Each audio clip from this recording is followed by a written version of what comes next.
Very good afternoon to all of you.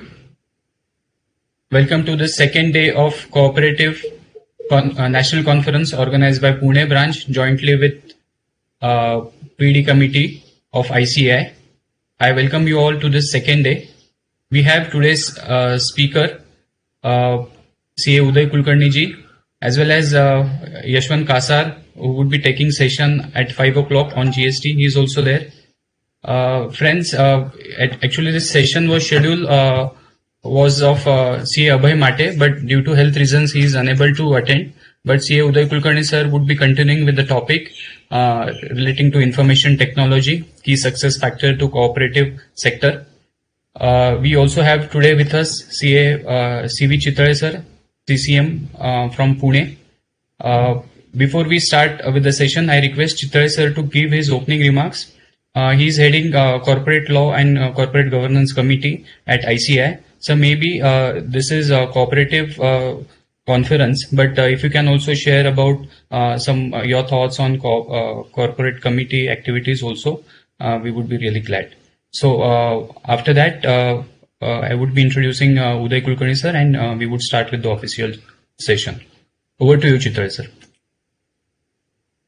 Well, thank you, Chairman sir. Good afternoon and welcome to one and all. I especially thank CA Uday Kulkarni for lending support at the 11th hour, and I'm sure because of his cooperation, this cooperative Sanvad will really be a success. I also welcome Yashwant Kasar, who is going to deliver lecture on GST and this particular relating to cooperative societies. Friends, as has been expected that as far as CLCGC is concerned, the Corporate Laws and Corporate Governance Committee, let me dilate its initiative within a couple of minutes, because otherwise our focus will get obliterated. As you know that now chartered accountants, they have expert knowledge in company law while they qualify as chartered accountants, maybe at intermediate level, at final level. They have studied company law at length. However, after qualifying, they choose the field relating to auditing, relating to accounting, taxation, cooperatives, and so on. So this knowledge of company law is not utilized for the purpose of practice in abundant measure. In fact, now if you look at the tax practice, it is mainly now computer driven. Now you were required to attend appeals or maybe hearing at 11 o'clock, maybe at 2 o'clock. So that demand on time was there. Again, if you reach the income tax office at 2 o'clock, it is not necessary that you will be called at 2 o'clock.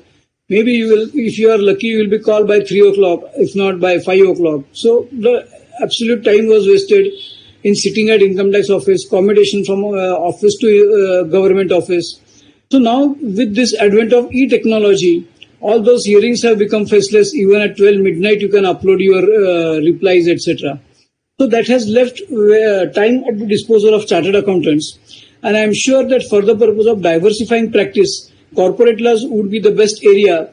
And therefore, the CLCGC committee is coming out with various handy publications, which will enlighten them, inform them in easy language and in small volume various facets of corporate law practice, like maybe registration of charges, registration of satisfaction of charges, incorporation of company, so on and so forth. Incorporation of company booklet is already published and other booklets are on the annual. If you want to contribute any booklet on any practical aspects of company law, you are most welcome. Then coming to this cooperatives, as you are aware that yesterday itself, after a long wait, this long form audit report of Urban Cooperative Bank has been released by the Reserve Bank of India. And now those who are doing audits of urban cooperatives will have to answer those questions asked in LFAR.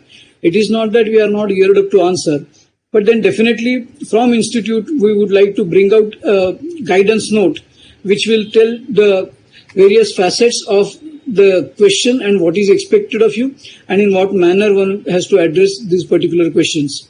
I think I would also request Pune branch chairman to constitute a group for the purpose of developing this guidance note.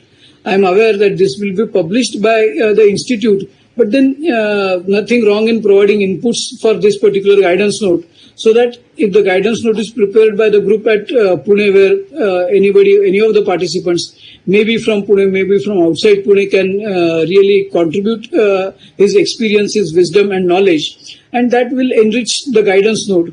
Therefore, I also appeal the Pune branch chairman and all of you to join in these efforts of developing guidance note for the purpose of LFAR on urban commercial banks.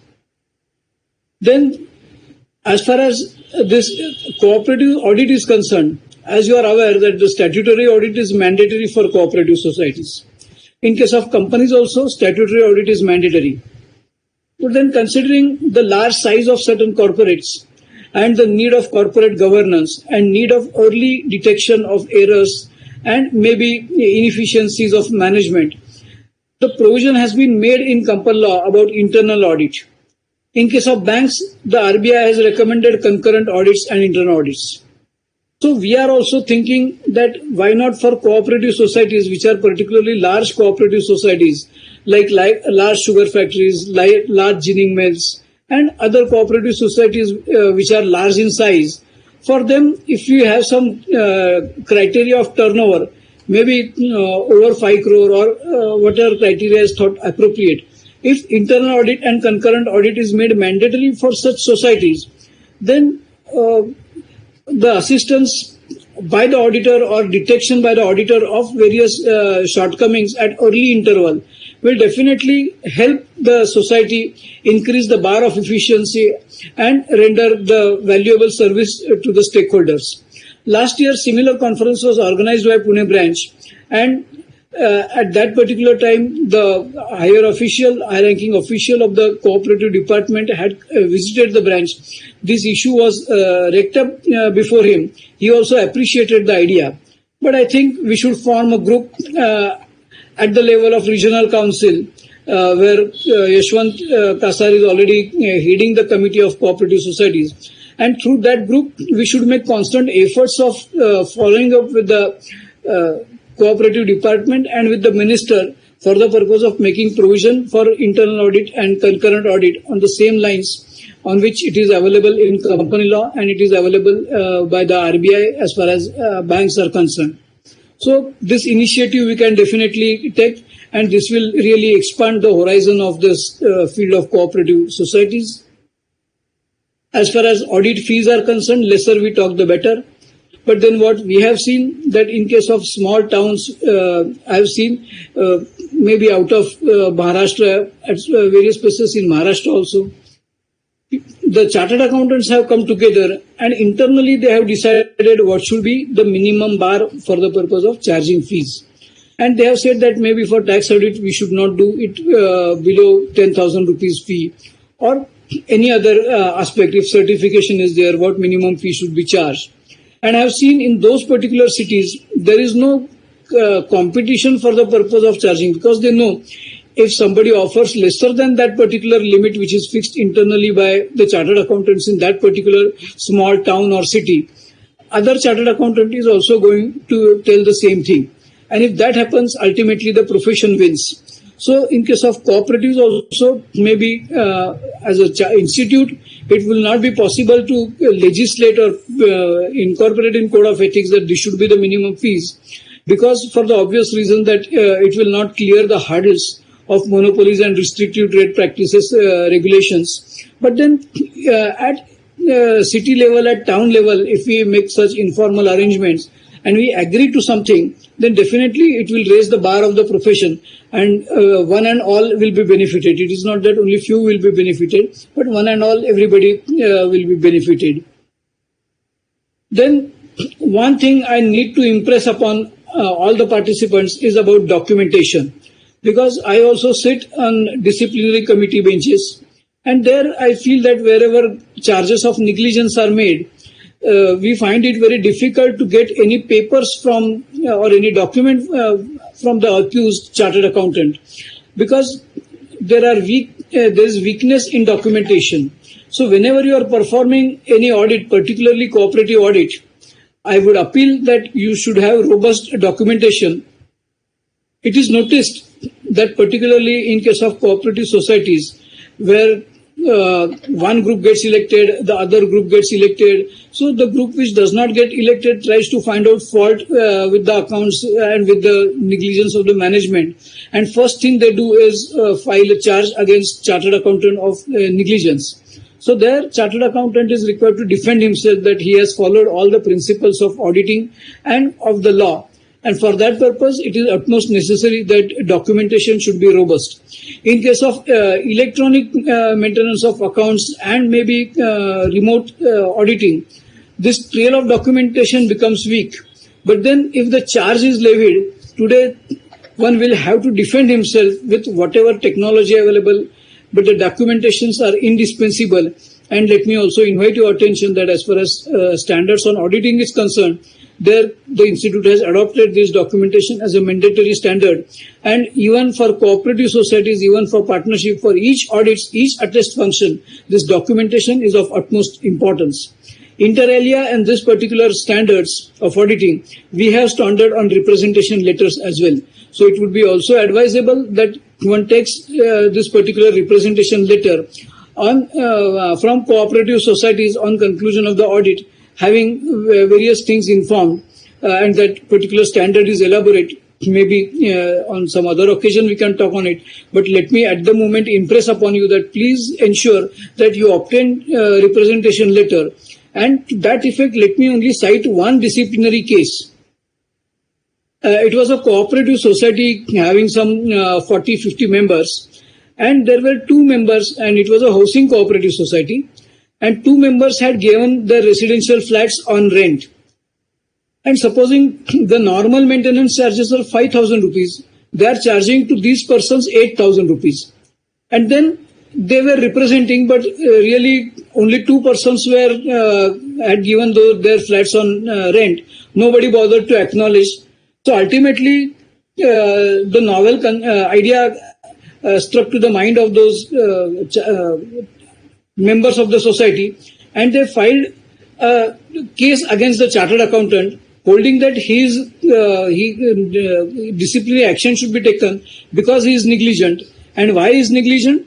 Because the cooperative society registrar has already issued a circular that whenever the flat is given on lease, on tenancy, on rent, then in that case he may be charged more amount of maintenance charges, but that more amount or excess amount should not exceed 10% of what is charged to the normal members. So to the normal members, if the charge is 5,000, to the persons who have let out their flat on tenancy, the charge cannot be more than 5,500.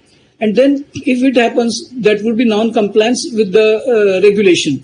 And if there is non-compliance, it is duty of the auditor to point out that non-compliance, and the auditor did not point out this particular thing.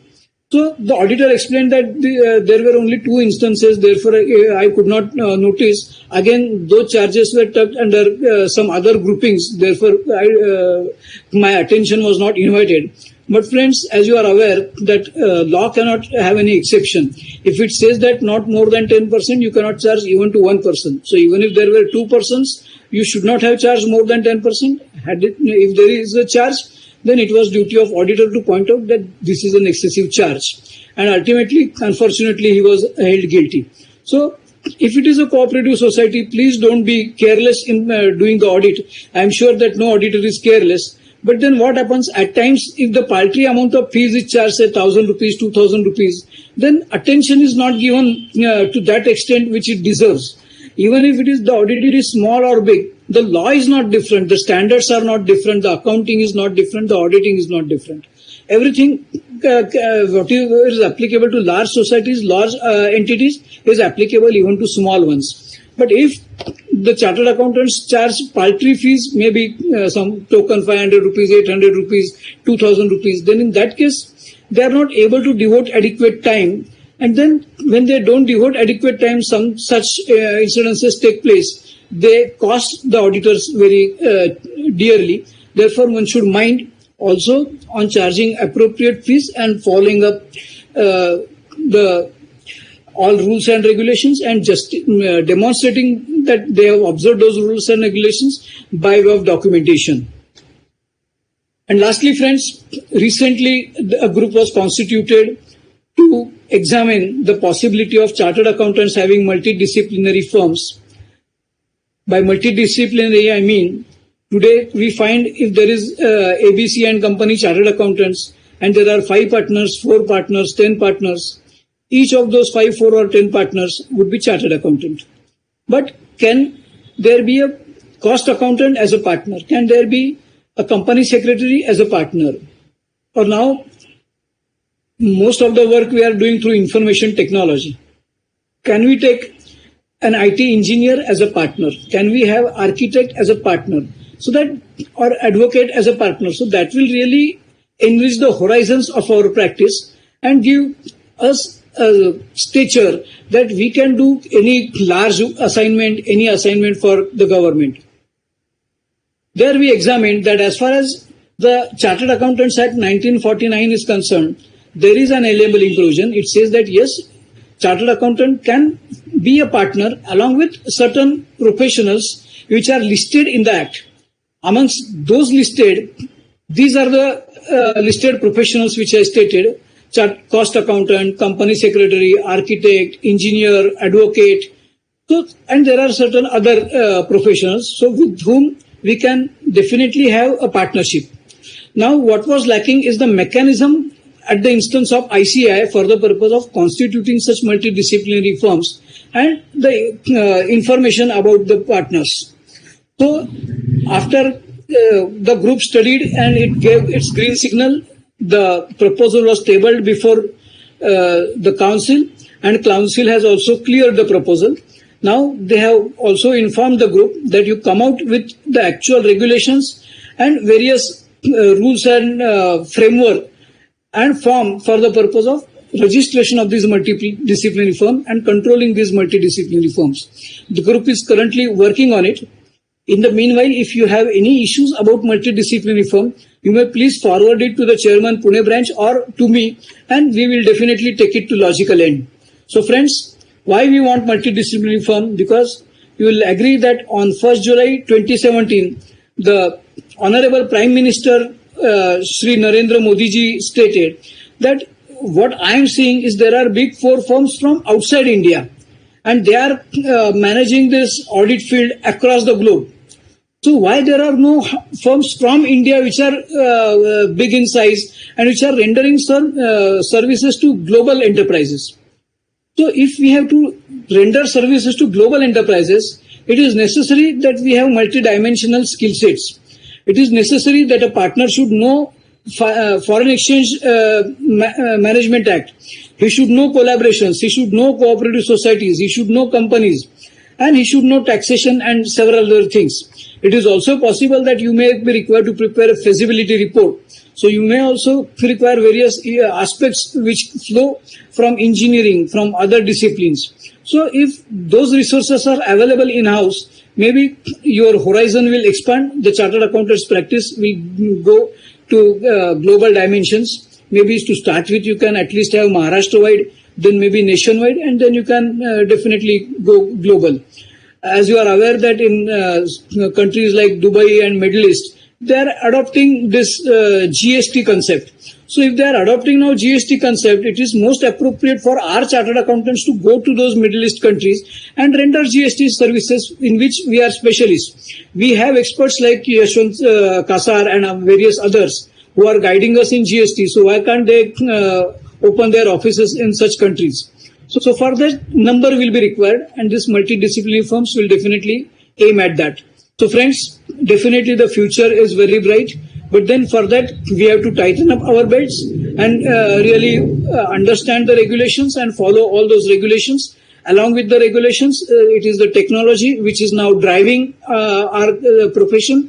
So besides legal information, besides regulation, besides auditing knowledge, Even knowledge of information technology has become almost indispensable for CA practice. And I'm glad that in next session we are going to discuss about this IT in various corporate activities, maybe banks and others, at the instance of CA Uday Kulkarni, who is having experience and expertise in the field. So friends, I wish you happy learning in this second and concluding day of the seminar Cooperative Sanvad, and thank you for joining this particular initiative. Dhanyawad. Thank you so much, sir. Chitray sir.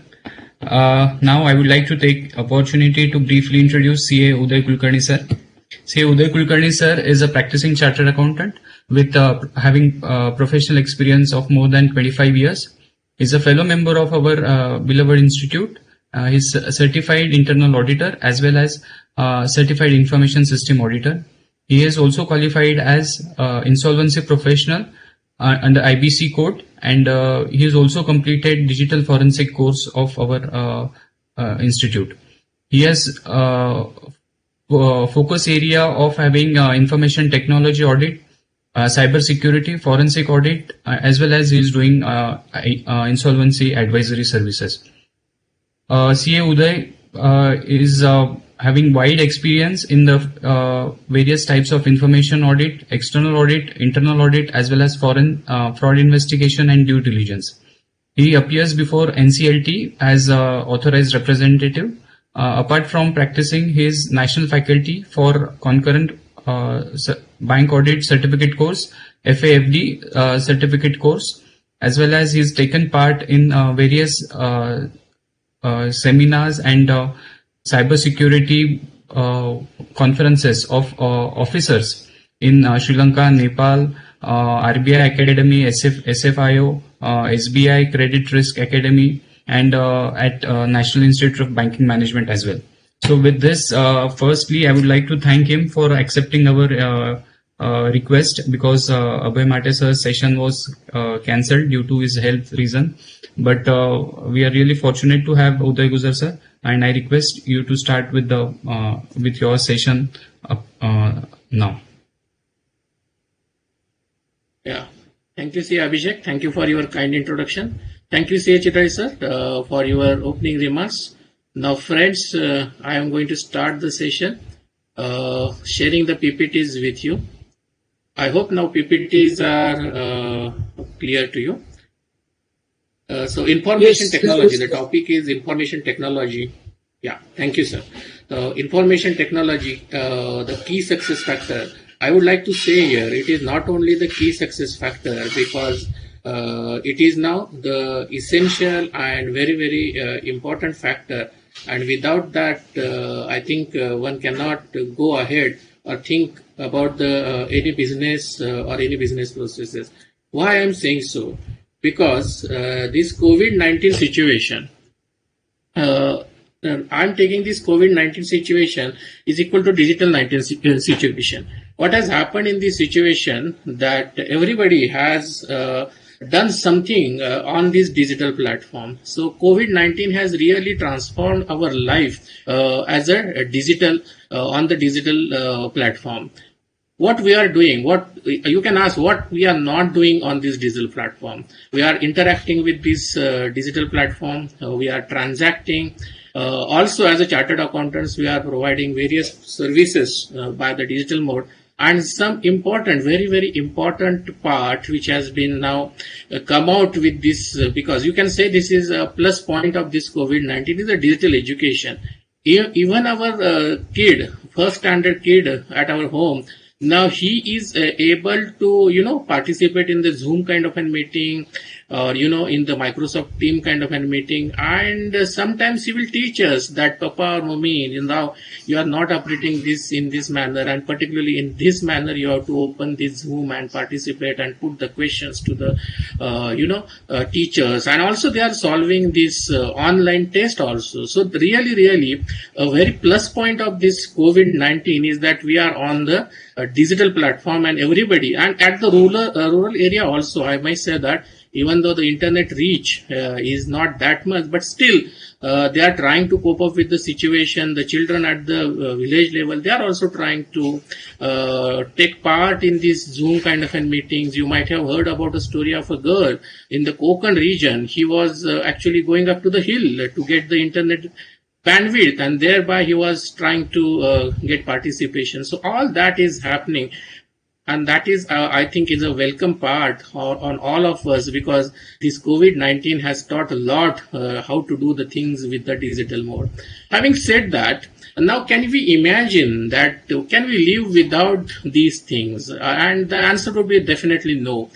Water is essential, electricity is essential, and now because of this COVID, the things are changing like that. The internet, mobile devices, all of them are now very, very essential. Now we cannot think about the world without this internet and the mobile devices. At least one member of our family, they will be having mobile devices, smart devices, and of course, and every home is now is connected with this internet. So we cannot think about the world without the internet, and that is the way we are now on this digitally, you can say, era. We are entering. We have already entered because of this COVID. We have already entered in this digital era, and hopefully I hope that this COVID situation may come to end at the earliest. But even after the COVID-19 situation, I'm thinking just now that what would be the world, because work from home is now become a reality, and the effects of that are now coming in front of us, and that would be the next reality for all of us. But what is the status of this technology, IT, information technology in the cooperative sector? The one line, actually, yesterday when Abhishek ji called me to take this session, I wanted to get some data about what is the status of this information technology worldwide in the IT sector, in the cooperative sector, and especially in India. But I did not get anything which is of a nature of an updated data. Non-availability of the latest or updated data, that is something is the reality about the cooperative sector, and all that tells us what is the actual reality.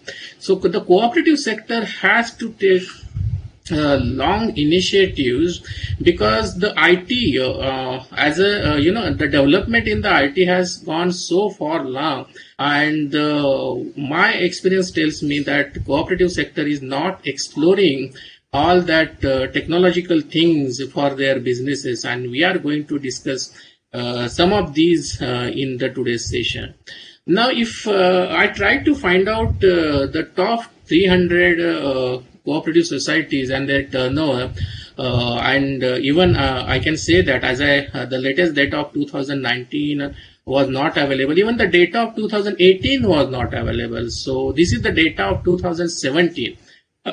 So out of these 300 cooperative societies, which is having the top turnover worldwide, you will find that 117 cooperative societies are from the insurance sector, and the second largest, 95, is from the agriculture sector. So who is on the driving seat worldwide in the cooperative sector is insurance.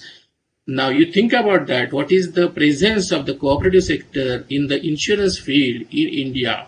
The next largest after the agriculture is the wholesale and retail trade. That's what we call as a bazaar. Okay, so the worldwide, the top 300 societies, out of that 170 represents from the insurance sector, 95 from this agriculture and food industries, and 53 from this wholesaler, and only 21 from the banking sector. So the leading sectors, and what is the status of the cooperative sector's existence in the insurance, or you can say in other sectors, that is something we need to understand with the help of the information technology. Again, if you look at the top 10 cooperative societies, again this is the data of 2017, you will find that there is no Indian cooperative society included in this list of the top 10. Who are there? There are 3 cooperative societies from France, 3 from Japan, and 2 from Germany, and even the 10th cooperative society, that is from the Republic of Korea. When we say that the cooperative sector is the largest sector in India and it is contributing to our GDP, but where is the presence of this cooperative sector at the global level? Even in the top 10, it is not appearing. But even though this is the case, in one type of a ratio that is calculated, turnover to the GDP per capita ratio. In that ratio, if this thing is calculated, I mean turnover to the per capita GDP, in this calculation, again, the data of 2017, you will find that two Indian cooperative brands are appearing there. One is Gujarat Cooperative Milk Marketing Federation Limited and the second one is IFCO, Indian Farmers Fertilizers Cooperative. So these two cooperative societies are in this list of this turnover to the GDP per capita ratio globally in the first 10. So obviously the question comes, what is the status of this Indian cooperative sector per se? So the top cooperative brands, you will not find many cooperative brands as such compared to the other sectors or the corporate sector. There are large corporate sector brands which we all know, but the top Indian cooperative brands are of course Amul, which is the brand of Gujarat Cooperative Milk Marketing Federation Limited.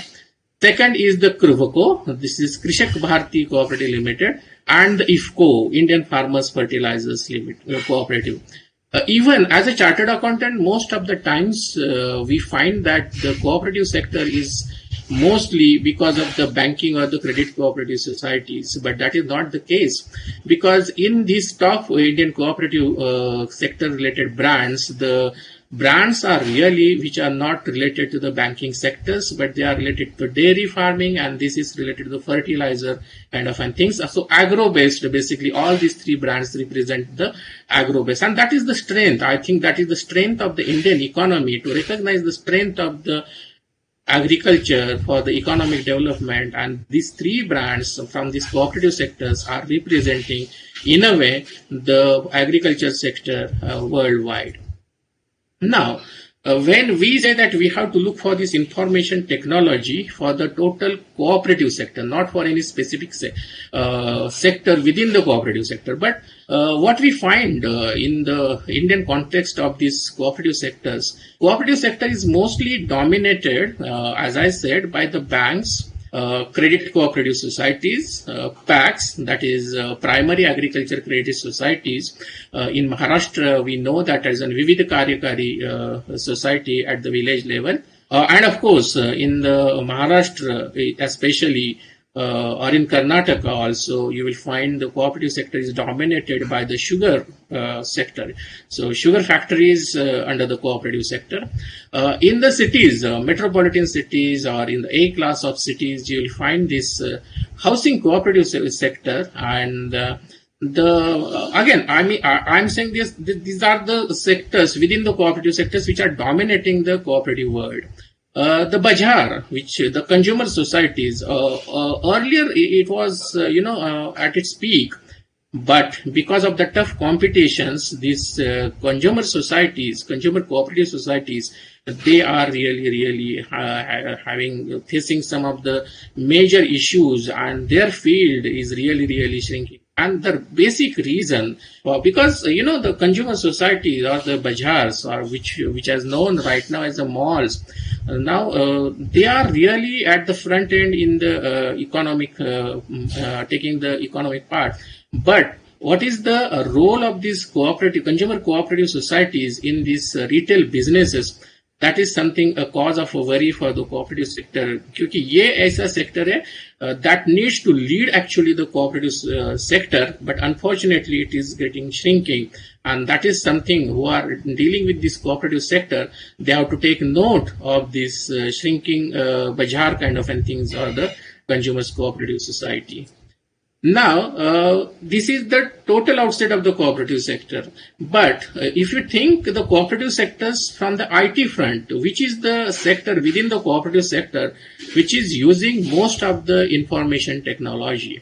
And of course, the name that the sector, that is a banking sector. So it could be the urban cooperative banks, it could be the district central cooperative banks, or the state cooperative banks, all of them are using the digital banking.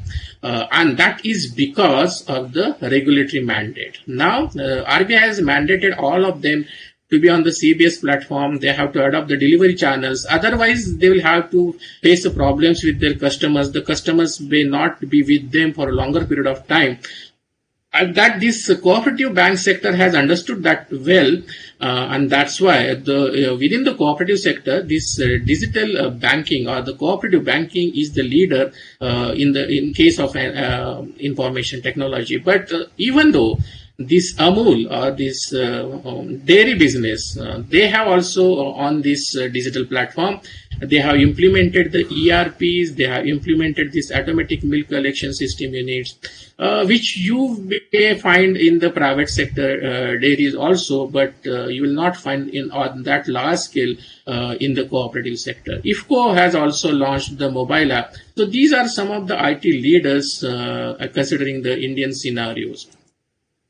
Now we have all experienced as a chartered accountant also. We have experienced that what is the benefit of the information technology in the cooperative banks. So actually, because of these delivery channels, now the customers can get the services on a continuous basis, 24/7. There is now no fixed timings for particular type of services. Now even RTGS, NEFT, you can do that for 24/7. IMPS through the mobile app, you can do a lot of transactions. So it is right now like the banking from home, just like a work from home. Now we very rarely try to go to the physically at any branch. Otherwise, whatever the transactions we have to do, most of them we are doing it from home. So banking has already started that concept of banking from a home. This work from home concept has getting recognition in the COVID, but banking has already done. And of course, because as I said, because of the regulatory mandate, the cooperative banks has to go with that, and even the cooperative banks customers are enjoying that kind of services. The growth in banking business, it is not only the customer level satisfaction. Because of the customer level satisfaction, because of the continuation of the services, because of the remote services, because they don't have to travel too much to visit the branch places, what has happened, the banking sector, even the cooperative bank sector has witnessed the growth in the banking businesses, whether it be the deposit or the advances or any other type of delivery channel related services. There is an ample amount of growth in these banking businesses. It is not a one-sided kind of things. It is both win-win situation by using this information technology. And of course, the innovative technology-based services are coming up in the front of UPI or the FASTag, in which also the cooperative banks are participating and providing the services, and that's why the satisfaction index of the customers are always going up, and that is resulting again back to the growth in the banking business. And that is the really beauty of this information technology. What information technology actually does, information technology actually gives you the things to be done with its ease and not to उसके लिए भागम भाग जो बोलते हैं हम, दौड़ करनी पड़ती है, ये नहीं होना चाहिए. And that is the things which is being provided by this information technology. But this is the case of only the cooperative banking sector or some of the credit cooperative societies. But the real question is whether the cooperative sector is utilizing the total or full potential, the total capacity, the full capacity of the information technology. That is the crucial question this cooperative sector needs to ask themselves. And one line answer I have given at the beginning of my session, that you will not get the latest data, updated data. Now, what is wrong if I'm expecting the number of cooperative societies, their turnover, their total assets, their total liabilities, their participation, all that data related to at least 2018-19, that kind of data needs to be generated, but this is unfortunately not happening, and that shows itself that the information technology, even though we say that the society is computerized, it is not getting utilized at its full potential. And the reason the reasons are there? What are the reasons for this? There are typical cooperative sector issues, and all these issues I'm talking about from the point of view of deployment of this information technology in the cooperative society. Basically, the structure of the cooperative sector or the cooperative society is very, very rigid. What I mean to say here is that because of the law and because of the membership pattern and because of the geographical restriction, the cooperative societies have restricted themselves and they trapped into this rigid kind of a structure. If you find other corporate sectors, now they have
Sorry, am I audible now? Samir, am I audible?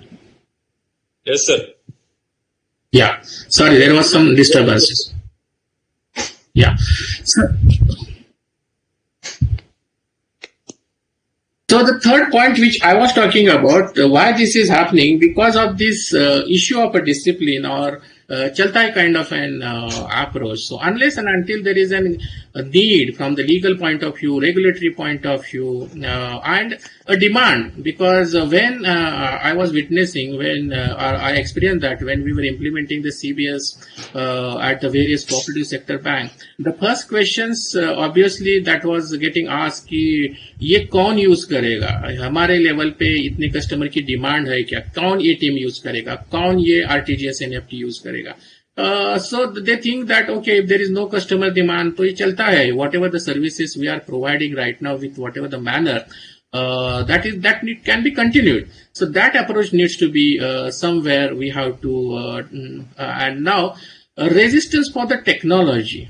That because the first things which again we experience that in whatever be the cooperative type of the society, whenever we talk about some technology, ab mera kya hoga? That is a kind of an losing approach which they thought about, because whether by implementing the technology, if I'm not having a good knowledge of the technology, whether I will lose my job, whether my authority will be restricted, what will happen to that? Whether the decision control will go to somebody else. So all these questions comes into the minds of the stakeholders. And that's why there is always resistance for this implementation of this information technology. Whenever somebody talks about the innovations, the most of the times in the cooperative sector, we find that the doors are shut. Because again, the chaltaya approach. So there is no demand from the customer. Customer are used to our type of services. So we'll ask for this innovative services. So unless and until again there is a push from the government or from the regulated body, they will not accept these innovations. Actually, if you find that even in the banking sector, which is leading the IT sector in the cooperative, they are still lagging behind in somewhere, and I will discuss that those few issues also. Inability to face the sectoral competition, that is the good example of the consumer cooperative society. Now, Amazon, Flipkart, all these online digital marketing websites, all they are doing huge amount of the business in India. But why? The question comes into the mind, why this consumer cooperative society not even thought about that, to use this information technology and give the tough competition to this Walmart or this other kind of giants who are entering into the India. So we have to change somewhere our approach to use this information technology. So what is the status of this information technology apart from this banking sector? So what is the status of the information technology in the sugar factory? Of course, there are certain sugar factories which I know, that Varna sugar factory located near the Kolhapur, they have developed a wide network, information technology network, they are using it. Apart from that, there are also some one or two other cooperative factories, sugar factories, they have well implemented this information technology, but they are very few. But the same thing about the consumer cooperative society, and think about the housing societies, at the metropolitan cities. Apart from the accounting software, whether they are using any other information technology for the benefit of their members, for benefit of themselves, you'll rarely find that. The same thing, if you are from the Maharashtra, there were Kharedi Vikri Sangh, taluka level Kharedi Vikri Sangh, district level Kharedi Vikri Sangh, that we call an agriculture produce sale purchase societies. Where are they now? Okay, whether they are going to vanish. But the thing is that they have not recognized the strength, the strongness of this information technology, and to use that for the development of their businesses, and that's why they are lagging behind. In most of the cooperative societies, if you go to even to the village level cooperative society, what you will find there? You will find that, yes, if you ask the secretary at the PAS, at the Vivid Karyakari Society, who is a very, very intelligent person, and if you ask them whether you have implemented the computerization information technology, yes, he will say that, yes, this is a computer. But what is the use of this computer? Most of the times in most of the cooperative societies, you will find that these computers are used like a typewriter. They are not using the intelligence of this information technology. Using some kind of the plain worksheets or kind of an formula-driven things, typical tools are not going to use. The typical business solutions which will improve your business processes, that needs to be used to fully utilize the intelligence of this information technology. And that is the things which I'm talking about in this session. Now, when I put to the question that whether the cooperative sector, even the banks, whether they are utilizing the full potential of this information technology, yes, they have done that. They are competing. They are competing with the private sector banks. They are competing with the nationalized banks. All agreed. But even in that case, how many cooperative banks have come forward with the smart online loan products? What do I mean that? For that kind of loan products, like deposits, like term deposits. What is required? Just you can have this mobile app or the internet banking, and then with the use of that, you can do the transactions, online transaction. You can keep the FD, you can keep the term deposits with the use of internet banking or the mobile app. But the same kind of a situation, same kind of services, same kind of products are not available for the loans and advances. Whether the cooperative banking sector is utilizing the faceless loan appraisal, so totally information technology driven loan appraisal by using the artificial intelligence skill, data analytics skills, still it is not done. And that's what the things where the cooperative banking sector is still lagging. Use of the data analytics for the understanding of the customer choices, his behavior pattern, his transaction risk monitoring for this card frauds. All this is done with the use of these data analytics tools. And for that also, you will find that, okay, when I say that cooperative banks have, going with this information technology, whatever is available, but the simple question is that they have implemented the information technology. But along with the information technology, whether they have done the process re-engineering of their businesses. I will give simple examples so that it can be understood. That when the bank is installing the ATM and from that ATM you can withdraw the amount, then what is the necessity to go into the branch cashier and do the transaction of 100 rupees to withdraw and 100 rupees to deposit with that cashier? I mean, the business processes needs to be aligned with that information technology. Banks have done that. Banks have installed this, implemented this information technology.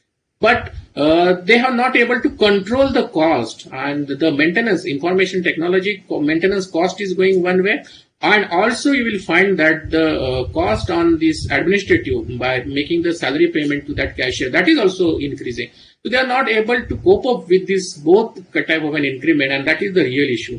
Why they are not getting the benefits of this information technology? Because their business processes are not re-engineered, not aligned with what kind of an information technology actually they have put to the use. And when it comes to our own core area, that is audit systems, how many banks, cooperative banks, have really implemented these digitalized real-time audit systems? Because some of the errors which we find out manually, that is fine. But with the flow of this internet banking transaction, by the flow of this delivery channel related transaction, it is not possible for the manual verification from the physical auditors, right? So, and the volume, consider the volume, how much transaction as an auditor you will verify. Okay, there is some limit for the human intervention for the verification of such transaction. So actually what is required to verify whatever the transactions are processing through this IT mechanism, I mean through the delivery channels, through this internet or by the mobile, there needs to be a real-time audit systems with the checkpoints, what we do actually in the physical kind of an audit. In other banks, private sector banks, or even in the nationalized banks, they have mostly implemented this digitalized real-time audit system. But there, the cooperative sector banks is not yet to cope up with this kind of things. When we say now, okay, this is the status within the cooperative sector banks. Now, what we can do? Let us come to the point that, okay, if these are the things, actually, this is the status. But what we can do with the help of this, with this digital or the information technology. So there are 2-3 common areas with which we can say that the cooperative sector will get benefit by the implementation of this information technology. The first area is the membership. That is very critical for the cooperative sector. So digitalization of the membership, okay, that is the first thing which the cooperative sector needs to think about, where the information technology needs to be used for with its full potential. As I said, because of the rigid structure, when we set up the cooperative sector, we think about, again I'm repeating, with the certain geographical area for certain taluka, for certain district. But now, because of this IT, you can reach to the globe. And what you can do with this, with help of this information technology. For certain types of the cooperative sectors like the banks or for the consumer society, you can use this information technology for the the membership processing, and that hurdle of rigid structure with the geographically restricted membership can be dealt with, and you can reach to the globe. I know when I say that you can reach to the global level with the use of this information technology, I know that there needs to be the amendments which will be required in the law side, but unless and until the cooperative sector will push that, who will going to take that seriously about these amendments in the cooperative acts? Why we cannot think about the online real-time kind of a membership application? Some banks in the CBS, they are now accepting these customers through online basis, right? But the same thing is not applicable. The same technology, they are not applying for their membership. Still, when I want to become a member, I have to personally visit to the bank, then I have to submit a lot of physical documents. Why it is so? So we have to think about that. Important thing, अब देखिए कि corporate sector में shares डिमेटलाइज होके कितना जमाना हो गया, but the share certificates in the cooperative sector is still in the documentary form. Why they are not using the concept of this dematerialization of the share certificate? Who is restricting them? Why they are not pushing this issue with the government to amend the act and so that they can utilize this dematerialization of these share certificates? And now with the amendment in this Banking Regulation Act, it will be essential because now you cannot return back the shares to the banks, but what is required that you will have to transfer these shares, and when this transfer and all these things process will start, definitely you will have to get the answer for that by the dematerializing the share certificates. So membership processing is now the first steps towards this for the use of this information technology. That is the key area now the cooperative sector has to think about.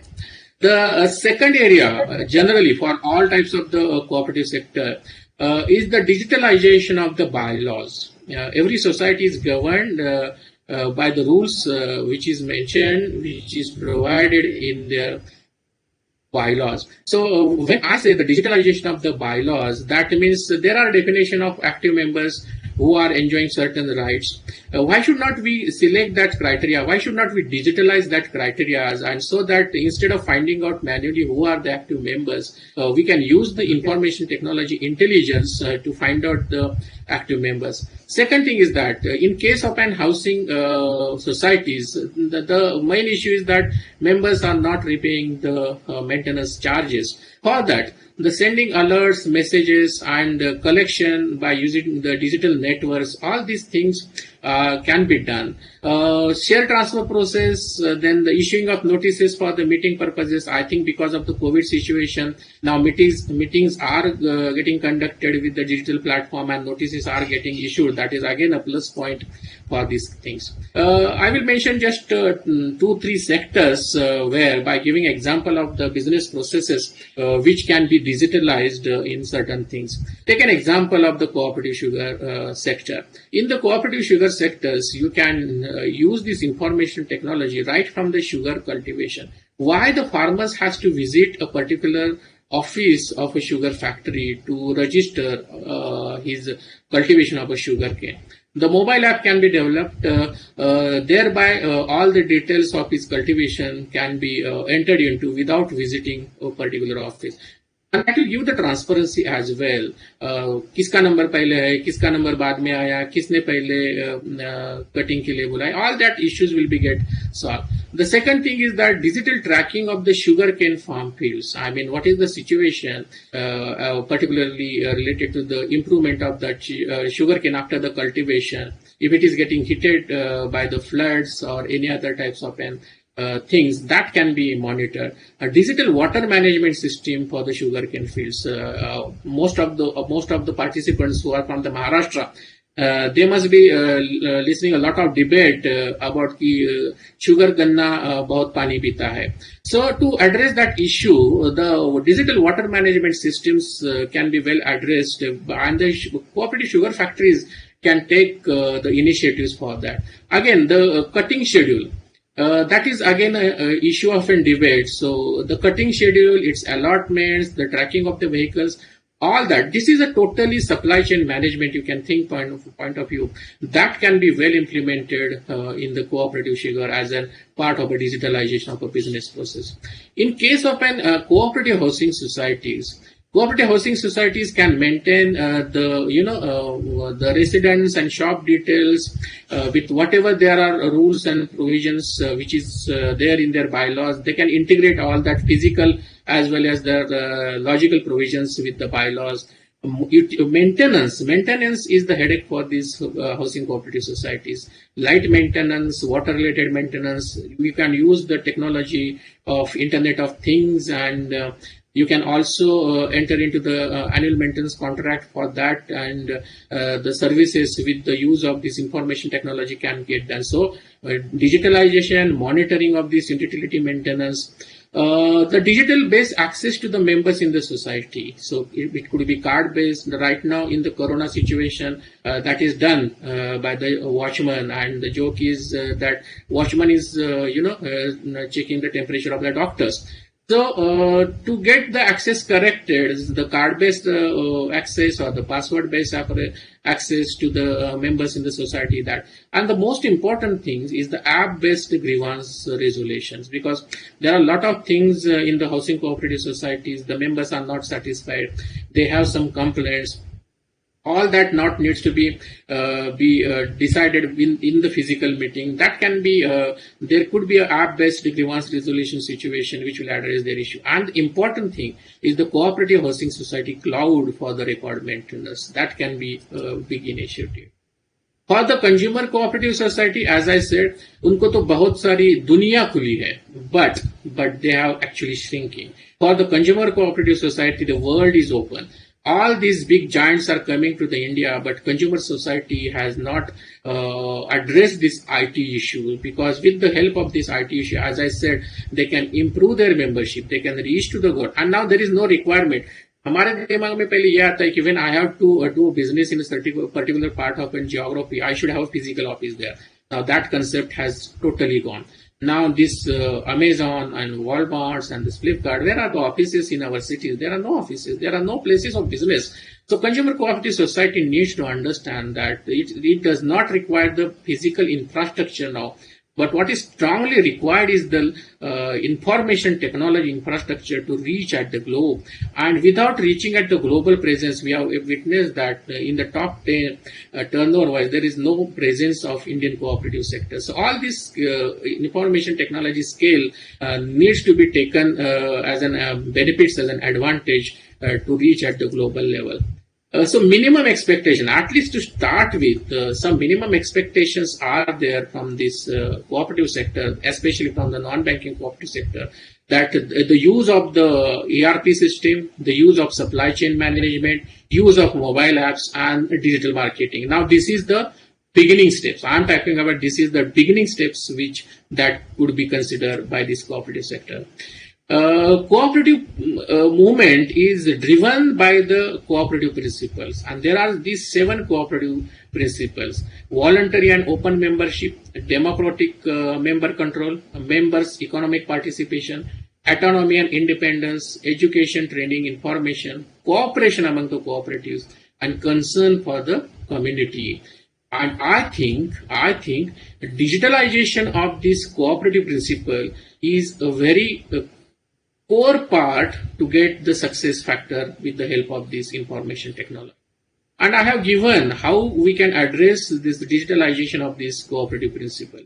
I mean, for this membership kind of things, when I said that geographical spread can be handled with the help of this information technology, membership processes. Now, democratic member control, e-voting could be there, digitalization of election processes is possible. Digital conduct of meeting is also possible. Members' economic participation can be addressed by the IT through this business process digitalization, ERP implementation. Autonomy and independence of the cooperative can be better handled by the digital cooperative governance, digital regulation, and the rule-based, because IT will always be the rule-based. And so the rule-based decisions will be of a greater transparency rather than the discretionary decisions. Education, even as I said, the first standard kids is now doing the digital education. So, but the important thing which will be available for this IT sector, for this cooperative sector is that continuous availability of this digital education to their members as per their choices, as per their timings. Cooperation among the cooperatives. So cooperative can think about the cooperative cloud services, digital networking amongst with specific sector-wise, area-wise, and the common or cooperative digital services platform to address the issues of the smaller cooperative societies. The concern for the community, environment protection is the greater concern right now in front of the community. So you can protect the environment by digitalizing, by reducing the physical movements, the paper usage, etc. And you can also contribute to the social benefits through digitally. And that is most of the institutions, private sector or in the corporate sectors are doing that. Now, what is the way ahead? The way ahead is that what is the presence of our cooperative sector, especially in India, in the insurance business? You will not find many. What is the presence of the cooperative sector in the fintech? Where are the cooperative societies in the startups? They are not there. What about the cooperative sector as the aggregator? If you find the cooperative basic, the element of the cooperative sector, they are started working as aggregator. But some way wo bhul gaye ki we are the aggregator.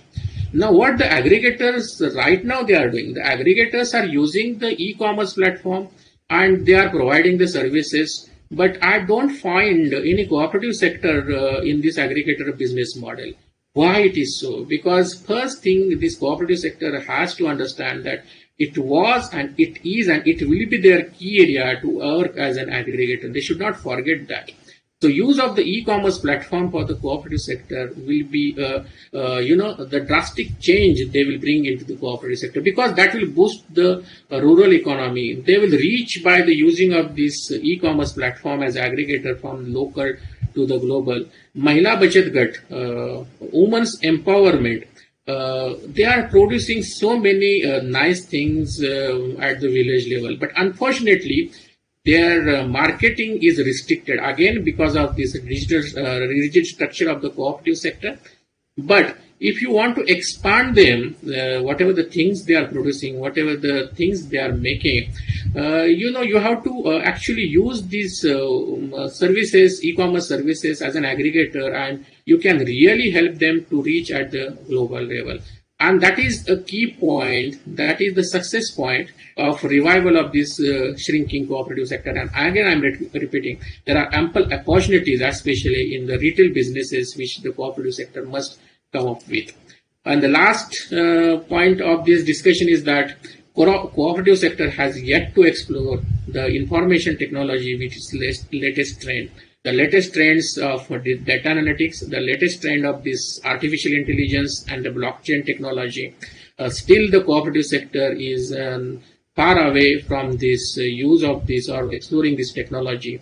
So, but as I said, minimum IT initiatives is the first steps by implementing the ERP, supply chain management, digital marketing, and the mobile apps. That will lead them to this latest trends of this information technology. So with these words, I'm concluding. Jai Sahakar and Digital Sahakar. Thanks once again, the Pune branch of ICAI and all the dignitaries on the dais. Thanks once again for giving me this opportunity. Thank you, sir.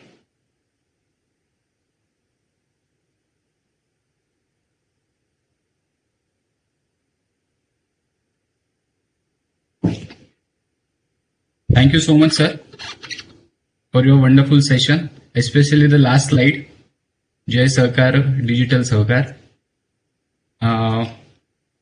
We would start with the next technical session. We have with us CA Abhay Kamatji. We also have to give opening remarks, CA Dilip Apte, who was Vice Chairman at WRC. So I request Samir to take over the charge of the session. Ashik, good afternoon all. second day for Sahakar Sanvad, organized jointly by PD Committee and Pune ICAI.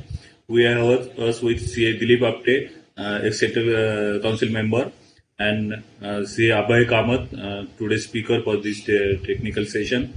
Earlier, CA D.H. Ogule was expected to take the session, but due to some unavoidable reason, he couldn't join today. And thanks, Abhay sir, for accepting our last minute invitation. You are always there to help us, Pune branch, and always give sessions for our branches. Thanks once again. With this, I request Sri Dilip Apte sir to please give opening remarks for this session. Over to you, Dilip Apte sir. Good evening to all my professional colleagues and the office bearers of the Pune branch of ICAI. I think it's a great privilege for the branch to organize a seminar on the cooperatives movement and especially related to audits.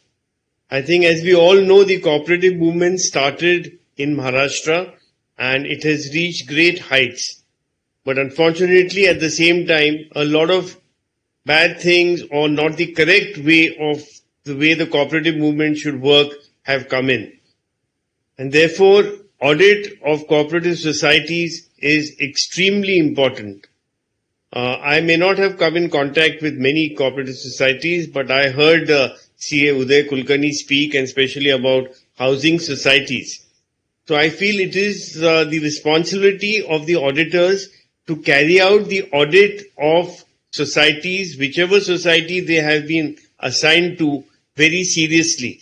Because unfortunately, in the past few years, the cooperative movement or cooperative organizations have got a very bad name, especially in the banking sector or the NBFCs. And what happens is, in such situations, it's always the auditors who are held responsible, when actually we come in after the acts have been committed. But therefore, it's more important for us to raise the red flags wherever possible and do the audits with great seriousness and sincerity. At the same time, I know the audit fees for cooperative societies needs to be reviewed and revised upwards. If you want good talent to come in, you'll have to pay for it. Hopefully now with more and more digitalization, I think this work would become easier. Like I was talking to some of the company secretaries or CFOs, especially in the post-COVID situation, and I was very surprised that big companies like even HDFC or HDFC Mutual, whole audit was done virtually. I mean, I was talking to the MD and he said, except for one or two documents which the auditors insisted on seeing physically, everything was done virtually. And this all happened at the peak of the pandemic. So I think this should give us hope also for the cooperative movement. And as CA Uday Kulkarni very correctly said, that if DMAT and other things can happen for the corporate world, why not for the cooperative movement also? With these remarks, I wish all of you... Messrs. Mukund M. Chitare and Company, Mumbai. Having rich experience in taxation, company law matters, audits and other consultancy services, during practice carried out the audit of banks including the RBI, State Bank of India, Export and Importer Bank, insurance companies and other companies. Professional exposure includes feasibility studies, due diligence, or income tax consultants, Mumbai, convener of same committee, panel of examiners in accountancy maintained by Board of Studies of ICAI.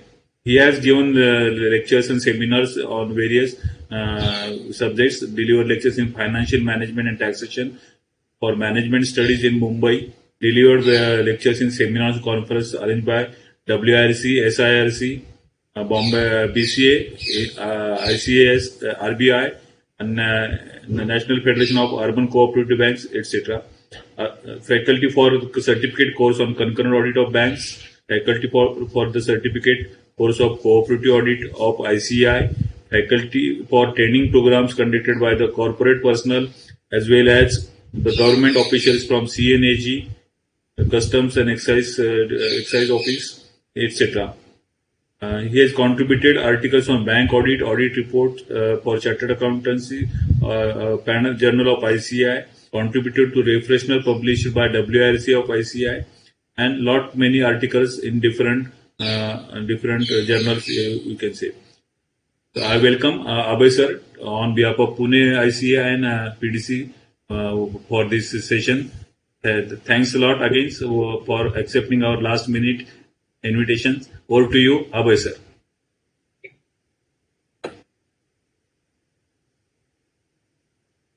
Thank you. Respected Sri Apte, office bearers of Pune branch and other dignitaries, and my dear friends. The topic for today's session is disclosures in the financial statements of Cooperative Bank. Before going to the topic proper, one or two opening remarks I would like to make. Number one, it is normally said, my English professor used to always say, then one who can't do anything, he can preach well. Possibly that may be a reason why I am here, that yes, one who can't do anything, he can teach very well. So that is one thing. And secondly, typically in this COVID pandemic, we have been doing, or there is a lot of paradigm shift, I can say, that this type of webinars, then carrying out the audit off-site, not going to the site, having meetings through various apps.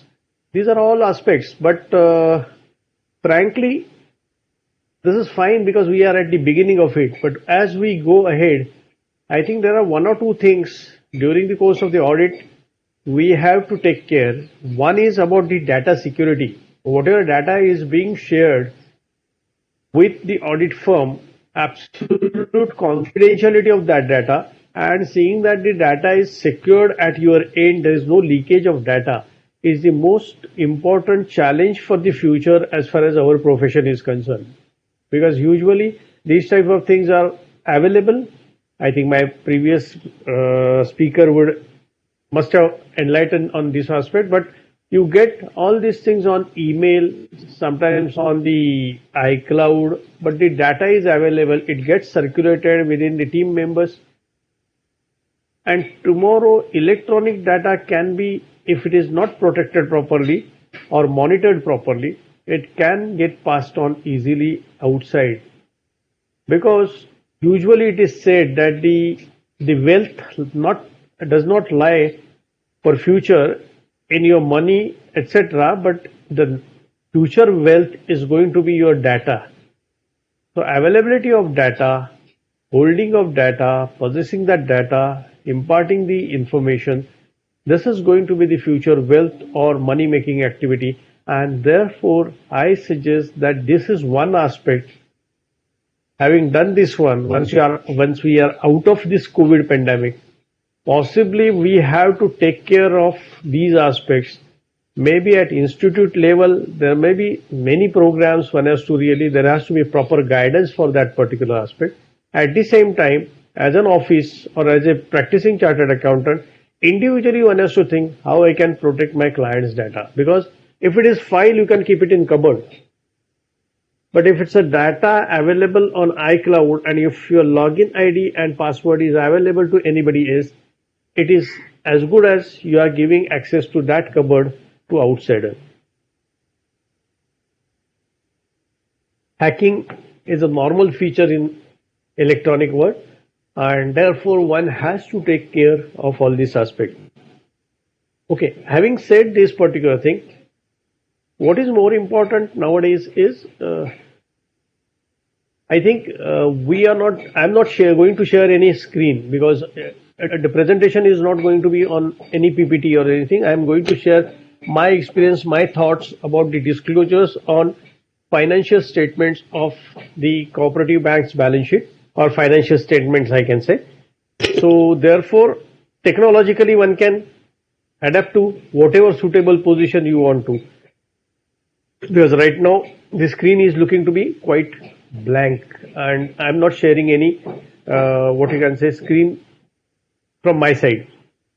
Okay.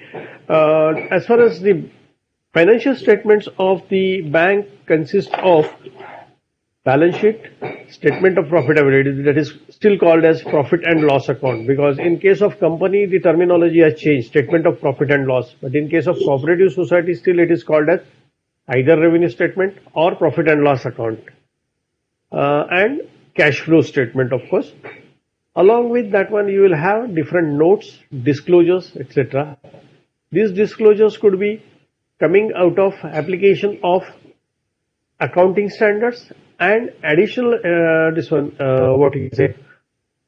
disclosures which are suggested by Reserve Bank of India. Yesterday I think you have dealt with the topic as to audit of cooperative banks. Now there you have seen that there is dual control, that the registrar as well as the Reserve Bank of India both have got the control.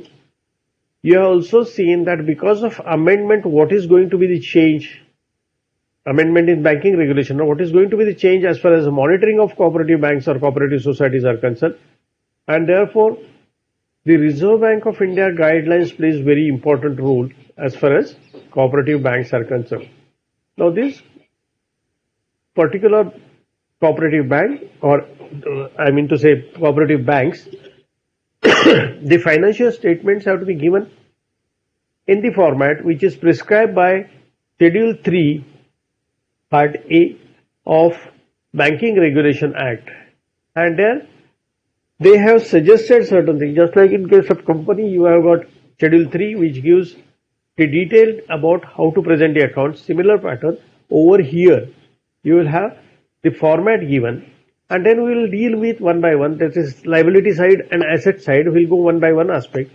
Let us also understand what is the logic of saying that this disclosure has to be there, and when I start this one, how do I use that particular logic, how do I interpret those particular disclosures and try to form opinion or at least some idea about that cooperative bank. This will be the overall, what you can say, thinking process throughout my presentation. Say for example, my first aspect on the liability side is my share capital. Now that share capital typically will have authorized share capital, issued, subscribed and paid up share capital. Both the things will be there. Authorized share capital can be taken from your bylaws, whereby you can very well verify that particular thing. Whenever you are taking bylaws, it is better that we should take the amended bylaws, because if there is any amendment, just confirm that this is the up-to-date copy of the bylaws. Because typically what happens in case of bylaw, if there is any amendment, in case of company at least we have got the site whereby you can see what is the capital, what changes have been done, whether any form has been submitted or not. Similar facility may not be available over here, and therefore one has to be, means what you can say, your questioning ability should give you right answer as far as this aspect is concerned, and therefore whenever you get the bylaws, ask them that when it was last revised, are all amendments have been incorporated in bylaws or not, whether it is separately printed or is it pasted subsequently, and try to verify that one whether it is correct or not. So from that angle, authorized share capital has to be seen from the bylaws, and then issued, subscribed and paid share capital has to be verified. Naturally, all of you know that the issued will be definitely less than the authorized share capital. One cannot go beyond that one. Whenever the shares are issued, there has to be board meeting whereby the new members have been admitted or allotment of additional shares to old members have to be done. If we are looking into this particular aspect, one of the principle of cooperative bank is it can lend money to its members only. And when we say members only, the member has to be admitted to the membership. Typically what happens, whenever the loan has been granted, while disbursing the loan, share money has been taken, or even prior to that one some share money membership has been taken. Additional shares are recovered out of the loan process. But the membership, especially in case of the last days of the year, March second half, if there is no board meeting during that period, naturally some of the membership will not be, some of the persons will not be admitted as members, and still loan will be disbursed. If this situation is there, technically it's a violation, because you are giving loan to non-members. if he is admitted member in earlier meetings, I have got no issue. But if it is not admitted as member and mere share suspense, or there are certain balance which lies in share suspense account, then I think ideally as an auditor I should inquire as to what are the details of it, how many people are enjoying the loans, and what purpose this amount has been taken. Is there any new membership being placed in share application, or it is lying in share application money where membership is not allotted but the loan is disbursed? Then that's a violation. As an auditor, I can easily get it. Second aspect is, as far as shares are concerned, we have to give the bifurcation as to how many are individual and how many are the cooperative society and other entities. Now here when I say individual means even the partnership firms also. So therefore it will get clubbed into this. If there is any amount which is shown against the shares issued to cooperative society, I think that is something which is objectionable, because Reserve Bank of India says that shares cannot be issued to other cooperative banks. The exception is shares issued of Apex or Federal Cooperative Bank, cooperative society. Therefore, possibly what will happen is every cooperative society in Maharashtra has to purchase one share at least of Mumbai District Cooperative Society or Maharashtra State Cooperative Society, Cooperative Bank. That is a different issue, because that's the exception. It's you are purchasing from this. So naturally, in the balance sheet of Maharashtra State Cooperative Bank, you will find that the shares issued to cooperative society will be there. But other cooperative societies or other cooperative banks cannot issue shares to this. It cannot be a member of that bank. So care has to be taken while analyzing this product. Incidentally, I can go to some other peripheral things, that is whether dividend has been distributed. If dividend is distributed, whether entire dividend has been paid or not. And if it is not paid, the outstanding for more than 3 years has to get transferred to General Reserve. That aspect needs to be seen. In case of multi-state cooperative bank especially, there is a disqualification of members where it is said that if the person doesn't attend the annual general meeting consecutively for 5 years, 5 or 3, or he doesn't carry out any business with the bank for last 3 years, then he disqualifies as the member. Now bank should have a process by which such people can be identified, and therefore whether that mechanism is there with the bank or not, how they will identify disqualified members, that needs to be seen as far as the membership is concerned.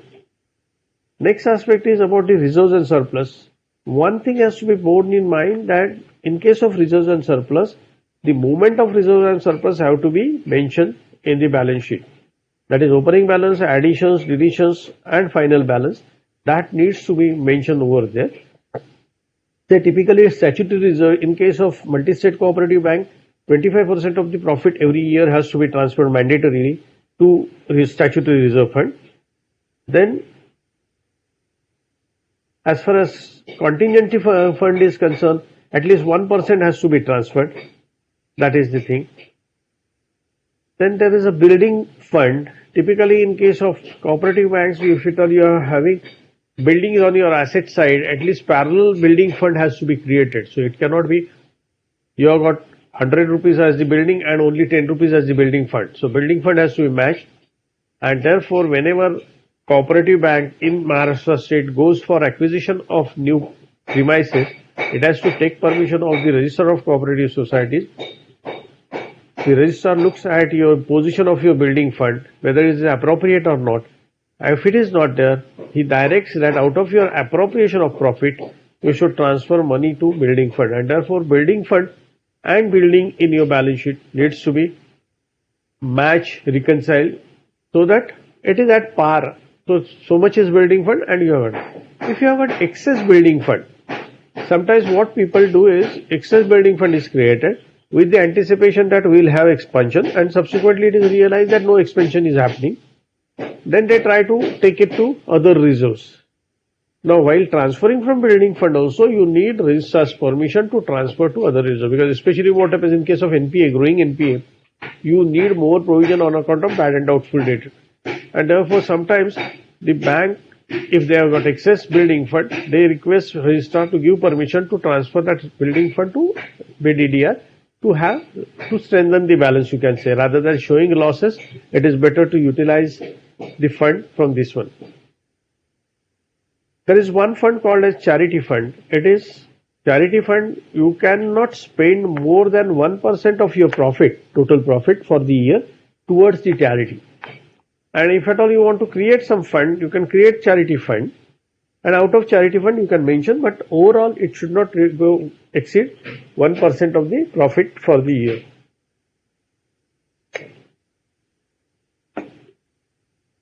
All of you are aware that about the bad and doubtful debt reserve. I'll not go much deep into this because I believe that yesterday's topic, whenever we were dealing that normal NPAs, then provision for NPA, etc., was looked into. There is another two reserves, I can say, investment depreciation reserve and investment fluctuation reserve. What is investment depreciation reserve? Whenever we are dealing with investments, we can definitely deal in detail. But if there is any depreciation on the valuation of investment, that will go to investment depreciation fund. And that investment depreciation fund is carried as to set off what you can say the exact value of investments. How to do valuation, how to create investment depreciation, IDR we call. That I will discuss when I will come to investment side of it, because it has got some other explanations which are required. As far as investment fluctuations are concerned, investment fluctuation reserve can be created out of the appropriation of profit.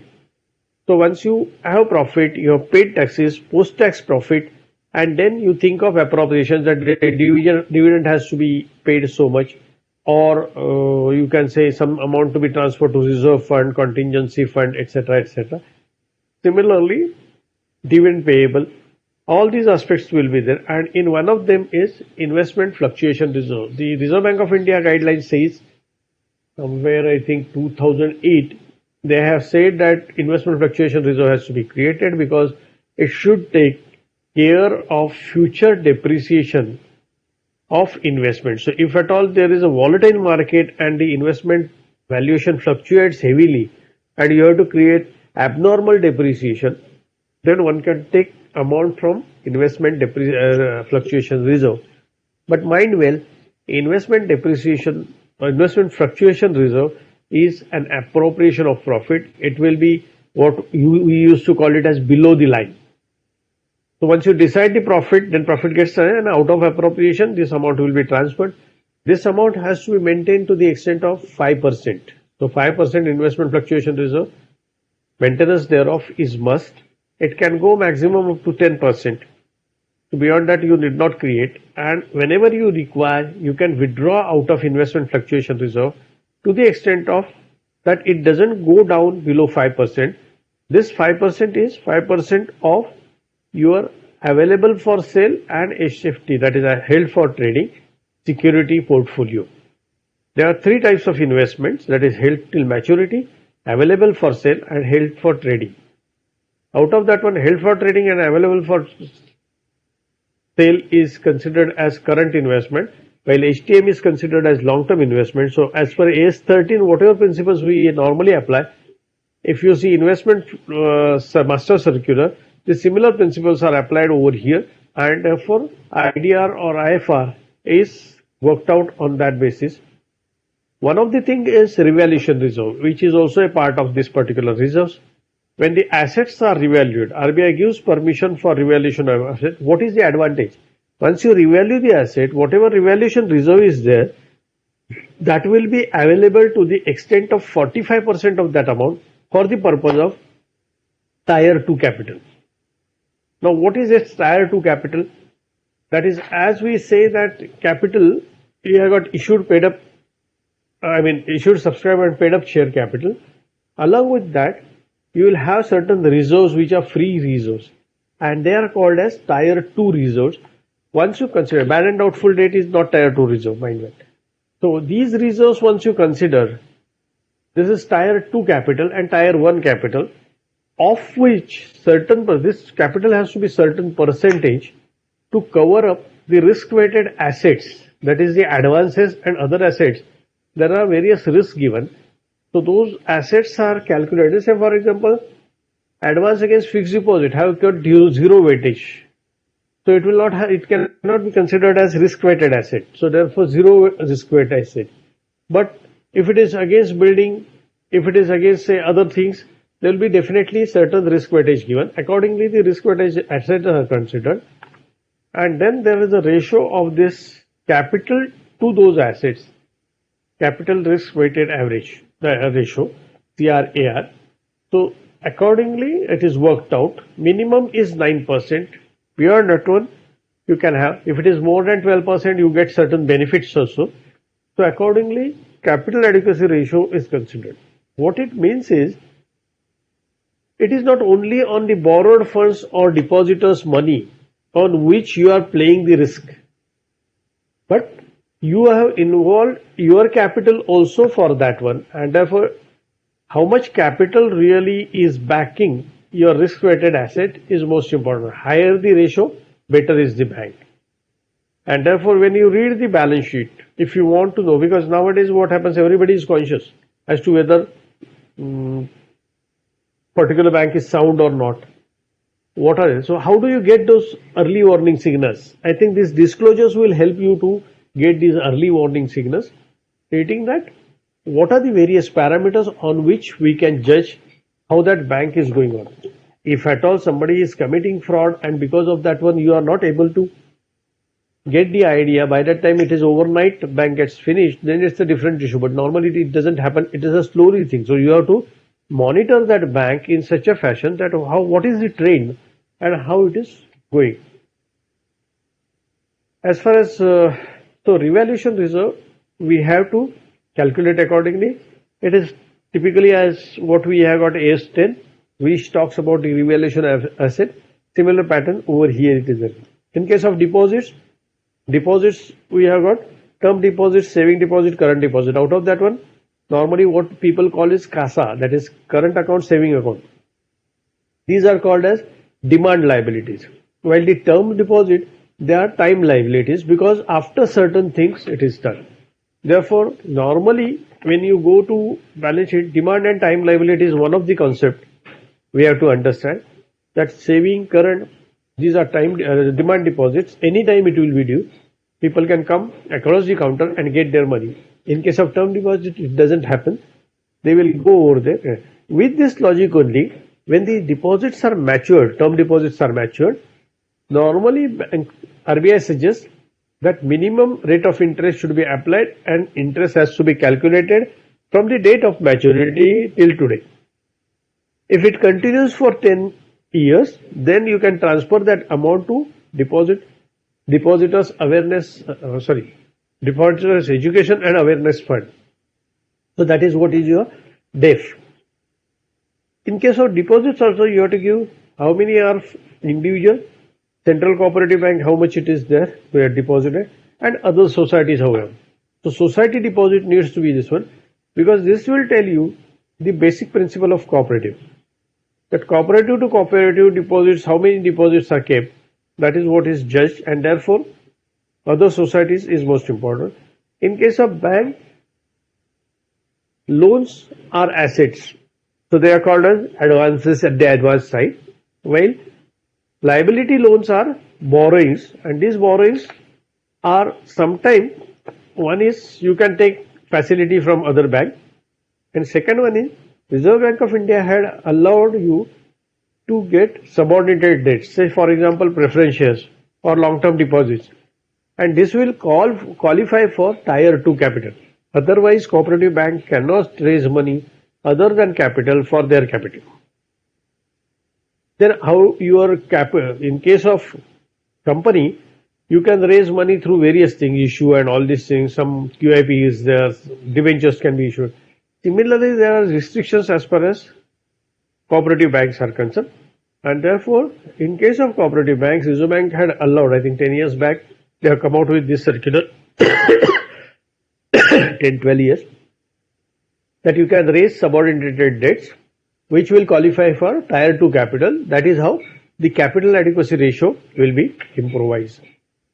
Next item is other liabilities, expenses payable, TDS payable, sundry creditors, dividend payable, provision for tax. All these things will be there. As a reader, one should read these figures and interpret it. What is the change as compared to the last year? And what is the reason for this one? If your current other liabilities increases, that means these liabilities are current liabilities, which are supposed to be satisfied in a short span of time. And therefore, in case of banking industry, you have got assets and liability management, ALM they call this. So what is this asset and liability? That you have got buckets of maturities. That is, in case of deposits also, certain deposits, they are called as demand deposits, immediately they are payable. Certain deposits are in the bucket of 0 to 30, within 1 month they will mature, within 3 months they will mature, within 6 months they will mature, and likewise the buckets are there. Now when they are maturing, even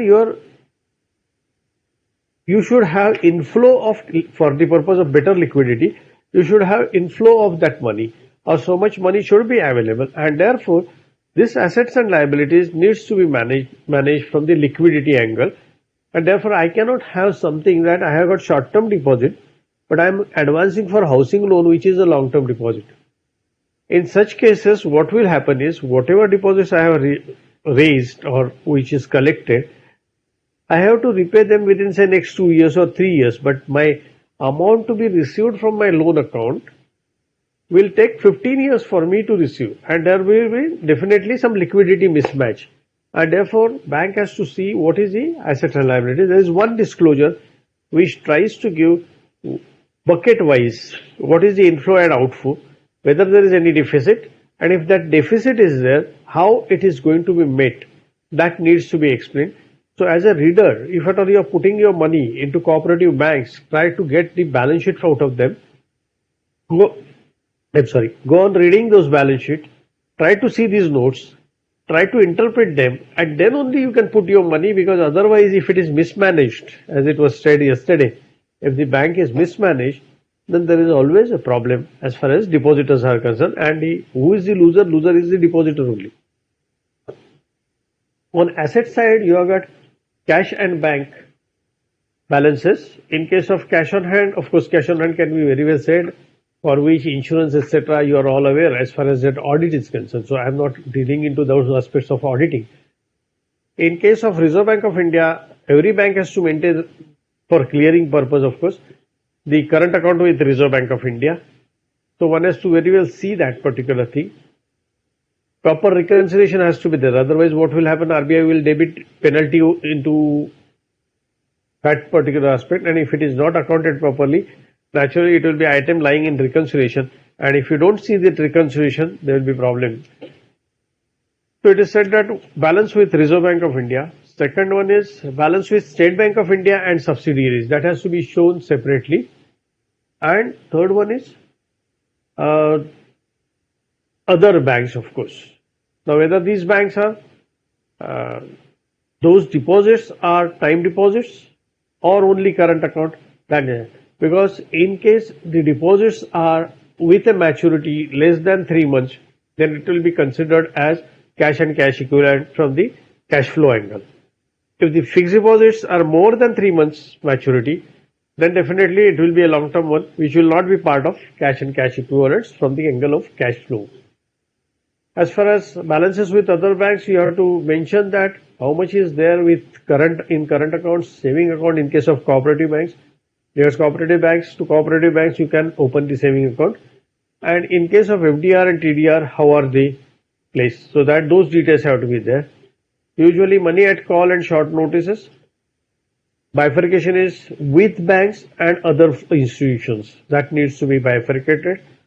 As I mentioned to you, in case of investments, broadly all these investments, they are considered or categorized into 3 categories. Held till maturity, that is till maturity the amount is, the security is not liquidated. As far as available for sale, it can be transacted anytime. And held for trading, that is the intention of purchasing that one is that you are going to trade on that one. Now typically the restriction is held for trading security cannot be held for more than 90 days. So if any security which is categorized as held for trading and which you are not able to sell it within 90 days, it should get transferred to available for sale. and subsequently you can decide that particular.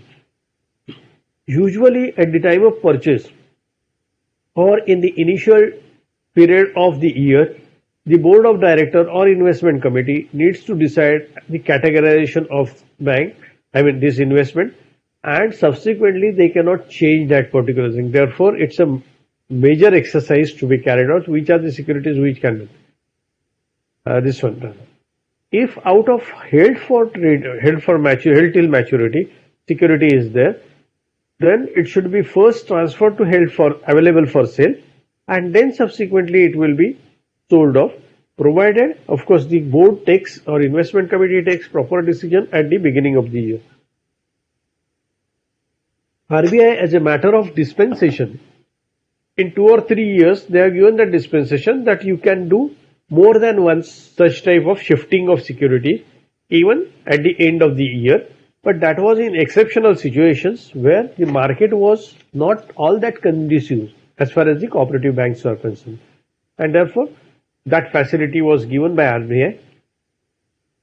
Now this investment has to be shown separately, that is called as central and state government securities, other approved security, shares of other cooperative institutions, debentures and bonds, and others. The bifurcation has to be in these 5 categories, and which has to be, in case of others, you can very well, specify what is that.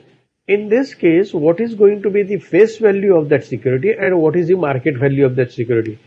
If the market value of the security is less than your book value, then definitely the book depreciation has to be provided, which will be appearing in your investment depreciation reserve, that is IDR, and that IDR will get reflected at the liability side. So you carry your investment at book value, and at the liability side you carry your IDR, so that you understand what is the real value of the investment which you are holding. So merely somebody looking at the asset side for the investment is not enough. He has to see what is the IDR for that one, and if he set off that IDR, what is going to be the value of that investment portfolio. That will decide the true realizable value of investment. In case of investments, all of you are aware, I think, that the Reserve Bank of India makes it mandatory to have what you can say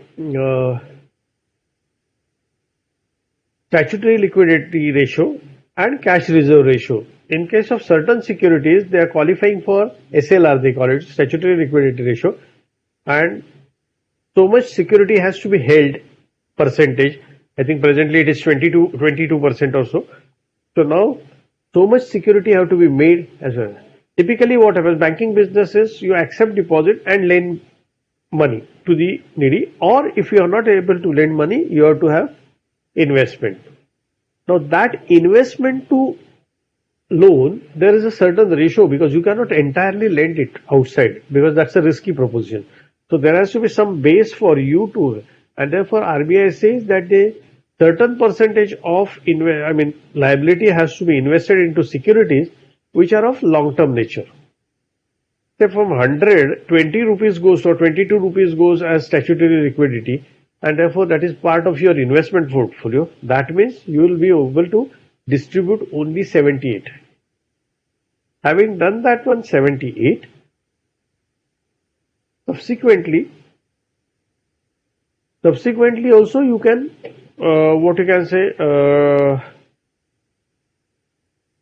go on increasing depending on takeoff for the loan, and therefore deposit to credit ratio is called as CD ratio. Better that CD ratio is, better the profitability will be, because in case of loans you are able to generate more income. So that is why that statutory. So there are securities which are SLR and non-SLR securities. There has to be disclosure as far as SLR and non-SLR ratios are concerned. Then in case of advances, you have short term, medium term and long term. Against, there will be subsequent bifurcation called as secured against government approved securities and other tangible securities and unsecured loans. So typically it has to be given. In case of these, margin notes are, how many out of that one is overdue and how many loans are NPAs, bad and doubtful. That needs to be discussed. Typically what happens, what is overdue? that if I default on single installment, it becomes overdue. So if my loan is of 100 rupees, I am supposed to pay it in 10 installments for 10 rupees each. And if I default on one installment, 10 rupees will be my overdue. So, but 100 rupees, but same case, 100 rupees, 10 installments, 10 rupees each. And if I default for 4 installments, it becomes NPA, non-performing asset. And if it is non-performing asset, the total counting of non-performing asset goes to 100 rupees. So 100 rupees, entire thing becomes non-performing asset. And therefore, what will happen is 100 rupees, if it is non-performing, entire amount which is given will become non-performing. While in case of overdue, only defaulted amount will consider. So in case of this case, if it is one installment, 10 rupees will be the overdue. So while you are reading those figures of NPAs and this one, kindly keep this one in your mind, because what will happen is, in case there are 3 aspects, that is short term, medium term and long term. In case of short term, you have got small loans like personal loans, etc. Medium term is not usually business loans up to 5 years and all this. Long term is housing loan, etc. Now, this particular aspect one has to look at and try to compare those figures for the year as well as which are there with earlier period. So that needs to be seen.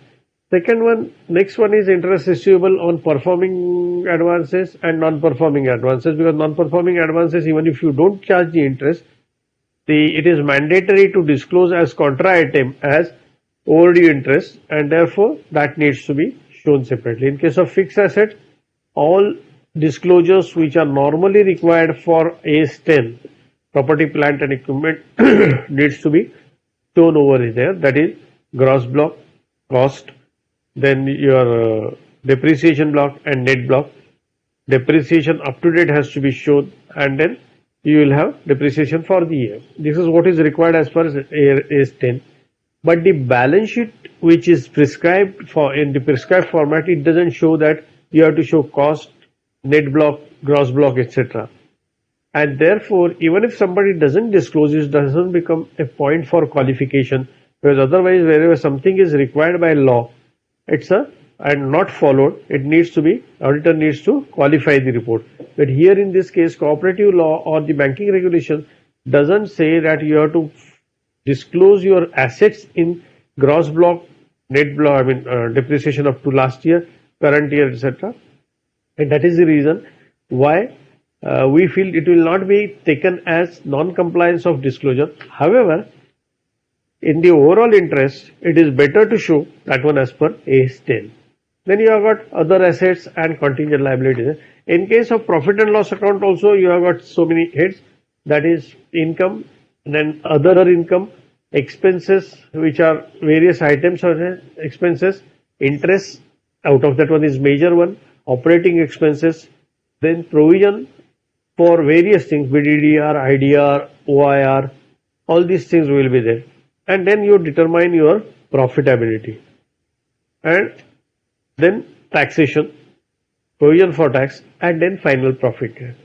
Now what you have to analyze over there is, what is my gross interest income and what is my net, gross interest payment or expenditure. Once you consider these two, then you get the difference between that one as net interest margin. And that net interest margin to my liability, that is funds, will give you NIM rate. That is, see, typically what happens, bank's business is to accept deposit and lend it. So what you earn out of that one and what you pay to the depositors, the difference between that one is really your gross profit, either on investment or loans. And therefore the difference between that one will decide your profitability. How much is it? Better rate is there, that is fine. But nowadays in this competition, these margins are getting thinner and thinner. That is another way. So therefore, one need to look at that particular thing. At the credit side of profit and loss account, you have got certain items whereby, say for example, you have got deferred tax asset which is created. Now if that deferred tax asset is shown in the credit side of the balance sheet, kindly look at the things, that what is the net margin and whether that net margin and what is the amount of deferred tax. So in a way, if your profits are only out of deferred tax asset, which is to the credit, I think Reserve Bank will not permit you to distribute the dividend because that is not operating profit. And therefore, try to see as to what are the components of income and what are the components of expenditure. And if it is out of operations, you are able to generate profit, then only you are able to distribute the dividend. Otherwise, it will be a fictitious profit only. Knowing this, possibly your further decisions needs to be taken. Apart from these disclosures, what you will have is CRAR, as I mentioned to you, that is the ratio at which the capital is maintained. Higher is the ratio, better is the capital structure or the capital to support those risk-based assets. And therefore, these risk, ratio, if it is better one, to that extent, bank has got strong reasons or strength is more as far as bank is concerned. Then you have got investments wherein you have to give face value, book value and market value. This gives me the exact valuation of my investments. And if it is loss making investments where there is more provision is made and its market value is less comparative to that extent, then naturally you have to say, now current year suppose there are certain investments wherein you know that these are not going to realize looking at what NCLT cases etc. are going on, and therefore whatever investments bank is holding, whether provision is appropriately made or not, or higher provision needs to be made, that needs to be looked into and accordingly it should be made, because otherwise you will be showing it at book value which has got no meaning, and ultimately you will not realize any amount at the latter date when the maturity comes. Then Reserve Bank of India says that you have to disclose as to what are the advances against your real estate business, housing business, because real estate is considered as one of the risky business. If the project completes, fine. If the project doesn't complete, and secondly, it's a volatile market, and therefore that is risky business. So what is the exposure to that particular? Then against shares and debentures, market volatility definitely has got impact on this particular. The margins get deferred, and therefore even there is either in ups and downs in the margin, and therefore the subsequent additions or subsequent reductions have to be made as far as share advances are concerned. Then what is the advance to directors? You have to specifically say so. Directors, their relatives and friends, the firms in which the directors are interested. Within that one, you have to say how much is fund based, how much is non-fund based. From 2003 onwards, there is a specific circular that you cannot lend it to your directors unless it is advance against fixed deposit, and the exemption is employee directors are the exemption. So therefore, advance to directors should not be there. Secondly, as far as relatives are concerned, how much is overdue, and if there is overdue, there is a serious note taken as far as these aspects are concerned. So therefore, directors and their overdues, their relatives and their overdues, that needs to be looked into. Cost of deposit, that is the average cost of deposit. Then cost of earnings, that is interest which is received on advances. As far as NPAs are concerned, you get to know what is the gross amount of NPA. That is, if 100 rupees is my loan portfolio, out of that one 20 rupees is my NPA. So that means gross NPA ratio is 20%. Now this 20% is comparatively considered to be high ratio. But fine, your profitability is such that you can make provision against that 20 to the extent of 60%. So 12 rupees is the provision. So naturally your gross NPA is 20 rupees, but net NPA will be only 8 rupees. So the gross and net will give you what is your ability to make provision against your non-performing asset. And that is called as provision coverage ratio. How much is the provision coverage ratio? That is the ratio about the provision and your gross NPA. What is the ratio? That is provision coverage ratio. Better is the ratio. That means you have made good provision out of that particular thing. Then movement of NPA. That gives you whether it is regular, steadily happening or sudden spikes are there. So from movement of NPA, you get opening balance, additions, less reductions because of recovery or write-off. If it is out of write-off, you have to just look at it, understand how much is the total write-off made by the bank so far, and accordingly, that needs to be looked at. Then there are various ratios, that is the profitability ratio, that is interest income as to working capital fund. So on my working capital, how much I am earning. Similarly, non-interest income, that is the fee-based income, how much I am earning out of my working capital. So you understand the components of income portfolio. Then your operating profit, how much is the operating profit? Return on assets, whatever assets you are deployed, what is the return out of that one? Then average business per employee, whether you are overstaffed, understaffed, that idea you can get. Profit and loss per employee. This is also another indicator to find out as to whether you have got sufficient people or you are excess people, and accordingly you can compare that because you understand what is the industry standard also. Then as far as provision made towards NPA, depreciation on investment, here net of write-off. So what is the provision and the movement of provision, because opening balance, additions, then write-offs, etc., and then finally net balance. So that also gives you fair idea about how much provision is made, what is the amount of write-off done. This will, if the more write-offs are there, that means there is a bad investment. And then you understand that the investment portfolio is not necessarily managed properly. Bad investments are written off substantially.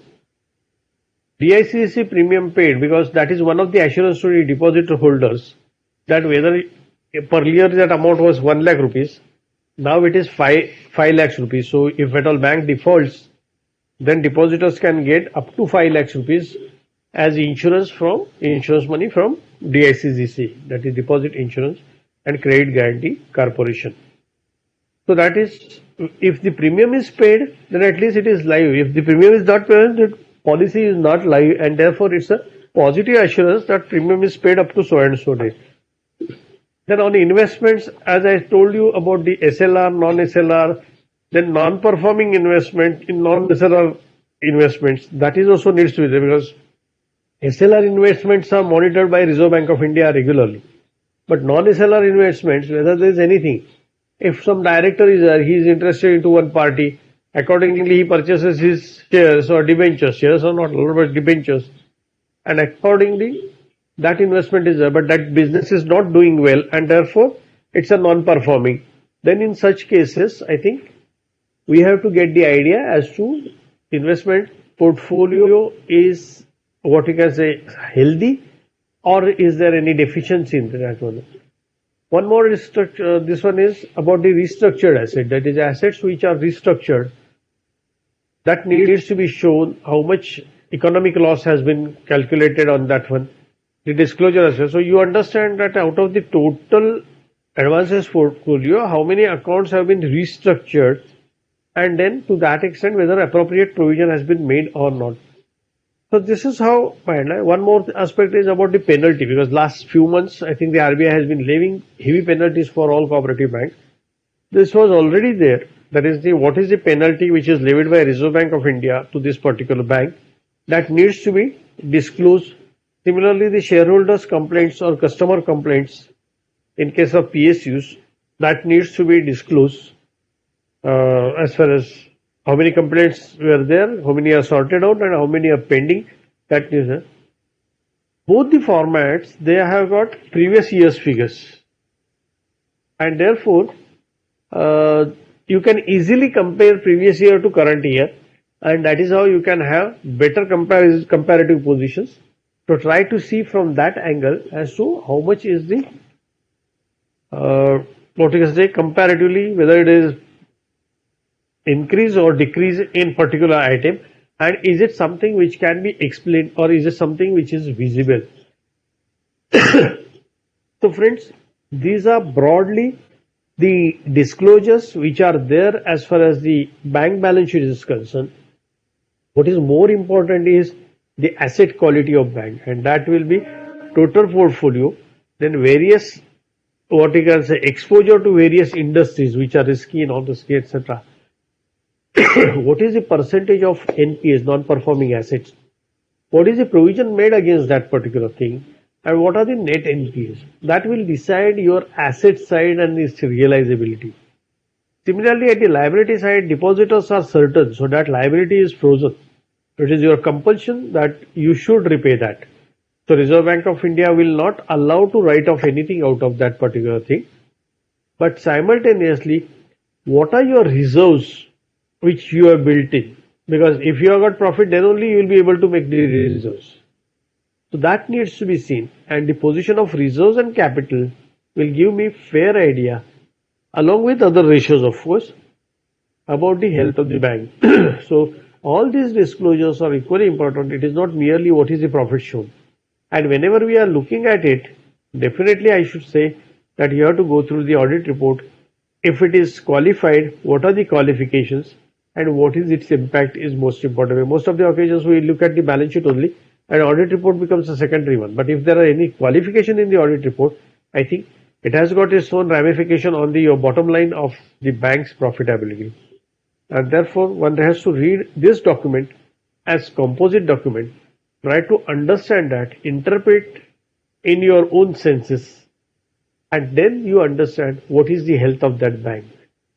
I think this is where I will suggest you to go through various balance sheets which you have as far as cooperative banks are concerned, or whenever you want to deposit a particular thing, make deposit out of it.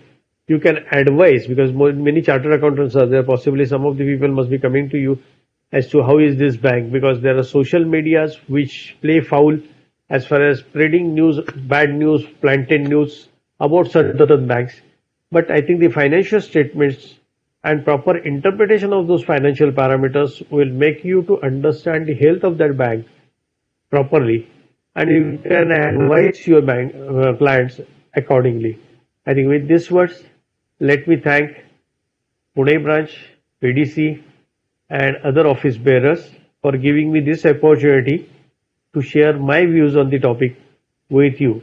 It is slightly awkward because what happens, it becomes more or less monologue when we are on the webinars, and the satisfaction of your reactions, your questions, your interactions never gets as a speaker over here.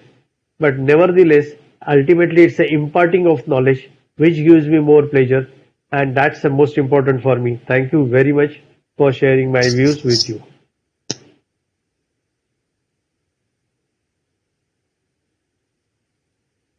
Samir, unmute.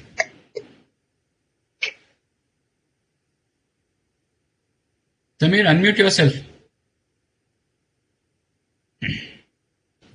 Thanks a lot, Abhay sir, for sharing wonderful insights to us on behalf of Pune ICAI and PD committee and all the participants to you, and sharing your wisdom of knowledge to us.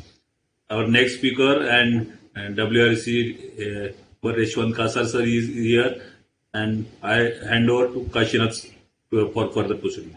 Over to you, Kashinath. Good afternoon, all of you. Good afternoon, all of you. Today we have last session of Sahakar Sanvad. And today our speaker is Lok-owned RCM Pune CA Yashwant Kasar. I welcome Yashwant sir on behalf of Pune branch to today's last session. Topic is GST on cooperative sectors. I think there will be not required any introduction for CA Yashwant Kasar. Still, I will introduce him shortly. CA Yashwant Kasar is a fellow member of Chartered Accountant from BMCC. He has qualified ISA. He is a certified information for system auditor. He is a project management professional. He is QMS ISO 9001-2000 lead auditor certified by British Standard Institution. He is a fellow member of Association of International Accountant, London, UK. He is successfully completed international taxation course in treaty aspect of international tax planning at IFFD. He is a regional council member of WRC. He is a treasurer of WRC for the period 2019-20. He is the director of Cosmos Cooperative Bank Limited for the term 2025. He is the chairman of Digital Transformation and Technology Committee of WRC. He is the Vice Chairman of the GST Indirect Tax Committee, ICI. He is a video. Okay. He is a member of Committee of Capacity Building. Okay. He is a member of Internal Standard Board. He is a convener of ISAB Board group. He is a managing committee member and ex-chairman of Pune branch. He is a part of ICI delegation committee at Vienna, Austria. He is a part of ICI delegation committee of South Africa and Reserve Bank, South Africa. He is a part of ISACA World Congress Insight held in Berlin, in Germany. He is a regular writer for the article at various professional publication and newsletter. He delivers various lectures at topic of professional interest at various ICI seminar, MCCI programs, trade association, college and companies. He is working in the field of GST, startup, project finance, private equity funding and debt syndication and business consultancy. It's pleasure to have sir. I request CA Ishwan sir to start the session. Thank you, Kashinath, for such a nice introduction. Good evening, friends, and it's wonderful to be with all of you today evening on Sunday evening, and this is the last session. I know all of you may be wanted to spend this time with your family, but I will try to make it within an hour's session only. So the session allotted to me in this 2 days cooperative conference is about to GST applicability on cooperatives. Friends, it's really fortunate that last year I was the vice chairman of GST committee at WIRC and this year the chairman of Cooperatives committee. So both the committees I have worked, and since as a director of one of the cooperative bank also I'm working. So as I'm practicing in GST, as all of us know, there is always, since the implementation or since the inception of GST, there is always talk going on that these cooperatives, they are based on the principle of mutuality. So when there is a principle of mutuality, what they are based on, whether GST should be charged or not. 1 minute, my presentation, I am trying to, the technical team, my presentation, I am not able to, yes, okay. Yeah, is my presentation visible to all of you? Yes, Kashinath? it is now visible. Yes, visible.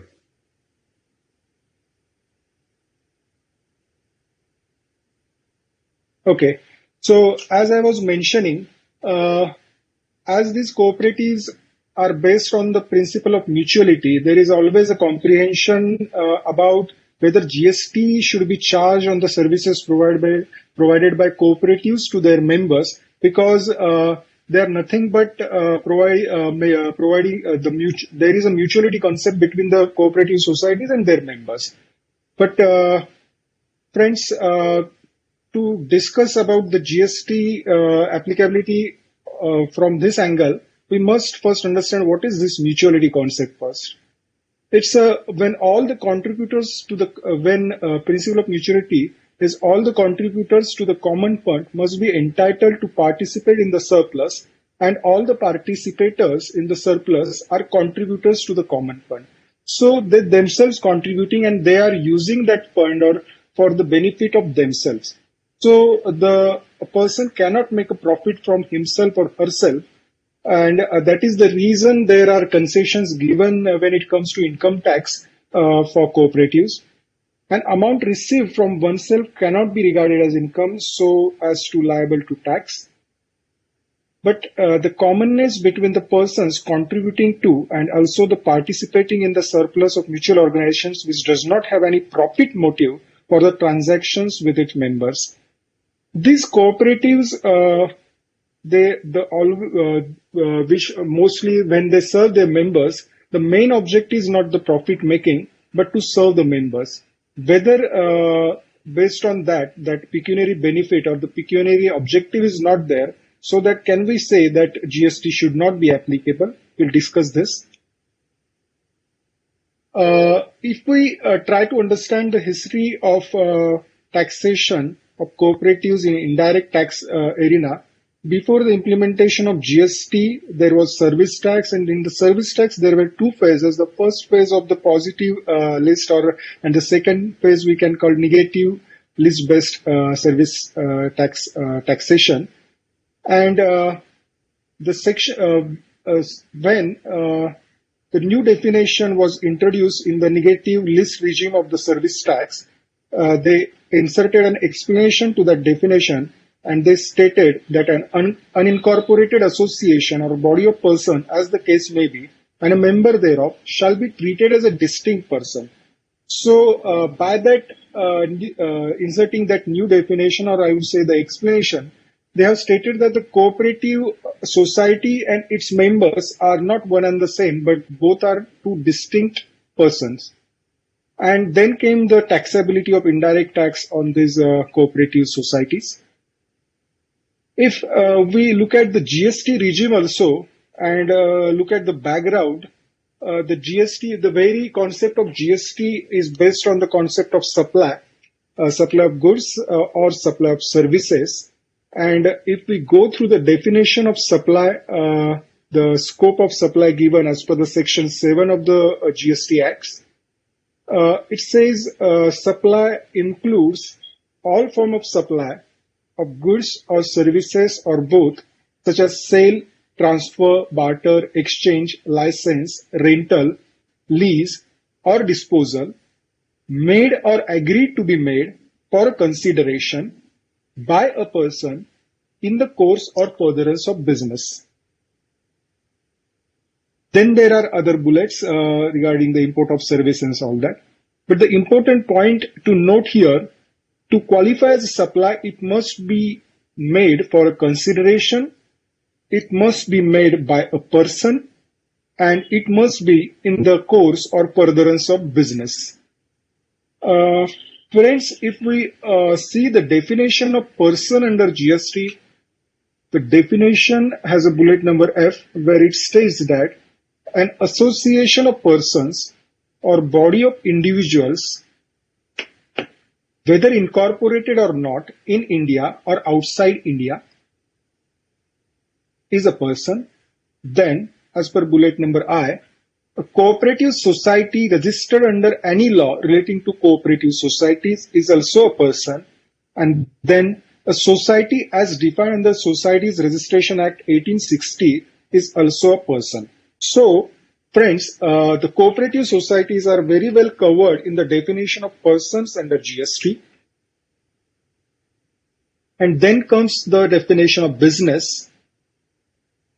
As per this definition, any trade, commerce, manufacture, profession, vocation, adventure, wager, or similar activity, whether or not it is for, then also from the eyes of the GST law, it will be regarded as business. And point E of the same definition specifically states that provision by a club, association, society, or any such body for a subscription or any other consideration of the facilities or benefits to its members. So whenever any association, club, or a society is providing any facility to its members for a consideration or a subscription, then it will be regarded as business.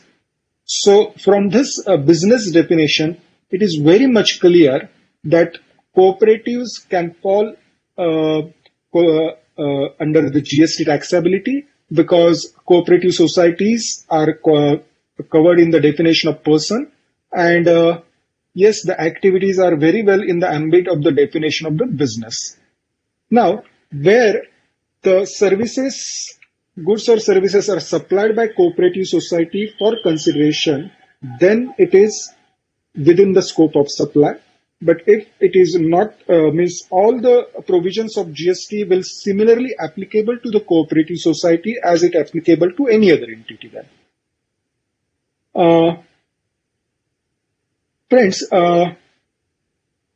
the in income tax, as I have stated earlier, there is a concept of mutuality which income tax accepts.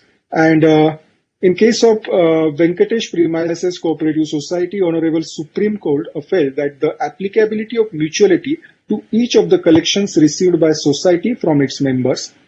And so long as the funds received from the members are utilized for the common benefit of members, the principle of mutuality should be regarded as satisfied. So, when the income tax is recognizing the principle of mutuality, for the purpose of GST, it is not so. And yes, the services offered by cooperative society to its members are taxable, except otherwise they are specifically exempt. So, to sum up this, I would say any goods or services supplied by any cooperative society, whether that cooperative society of any nature, whether it is a cooperative credit society, whether it is a cooperative bank, whether it is a cooperative housing society, whether it is a sugar cooperative or a farmers cooperative society, whatever may be the nature of that credit cooperative society, the services supplied by that cooperative society are always taxable unless they are specifically exempt by way of any notification under GST. Similarly, any goods supplied by such cooperatives will be taxable unless they are nil rated.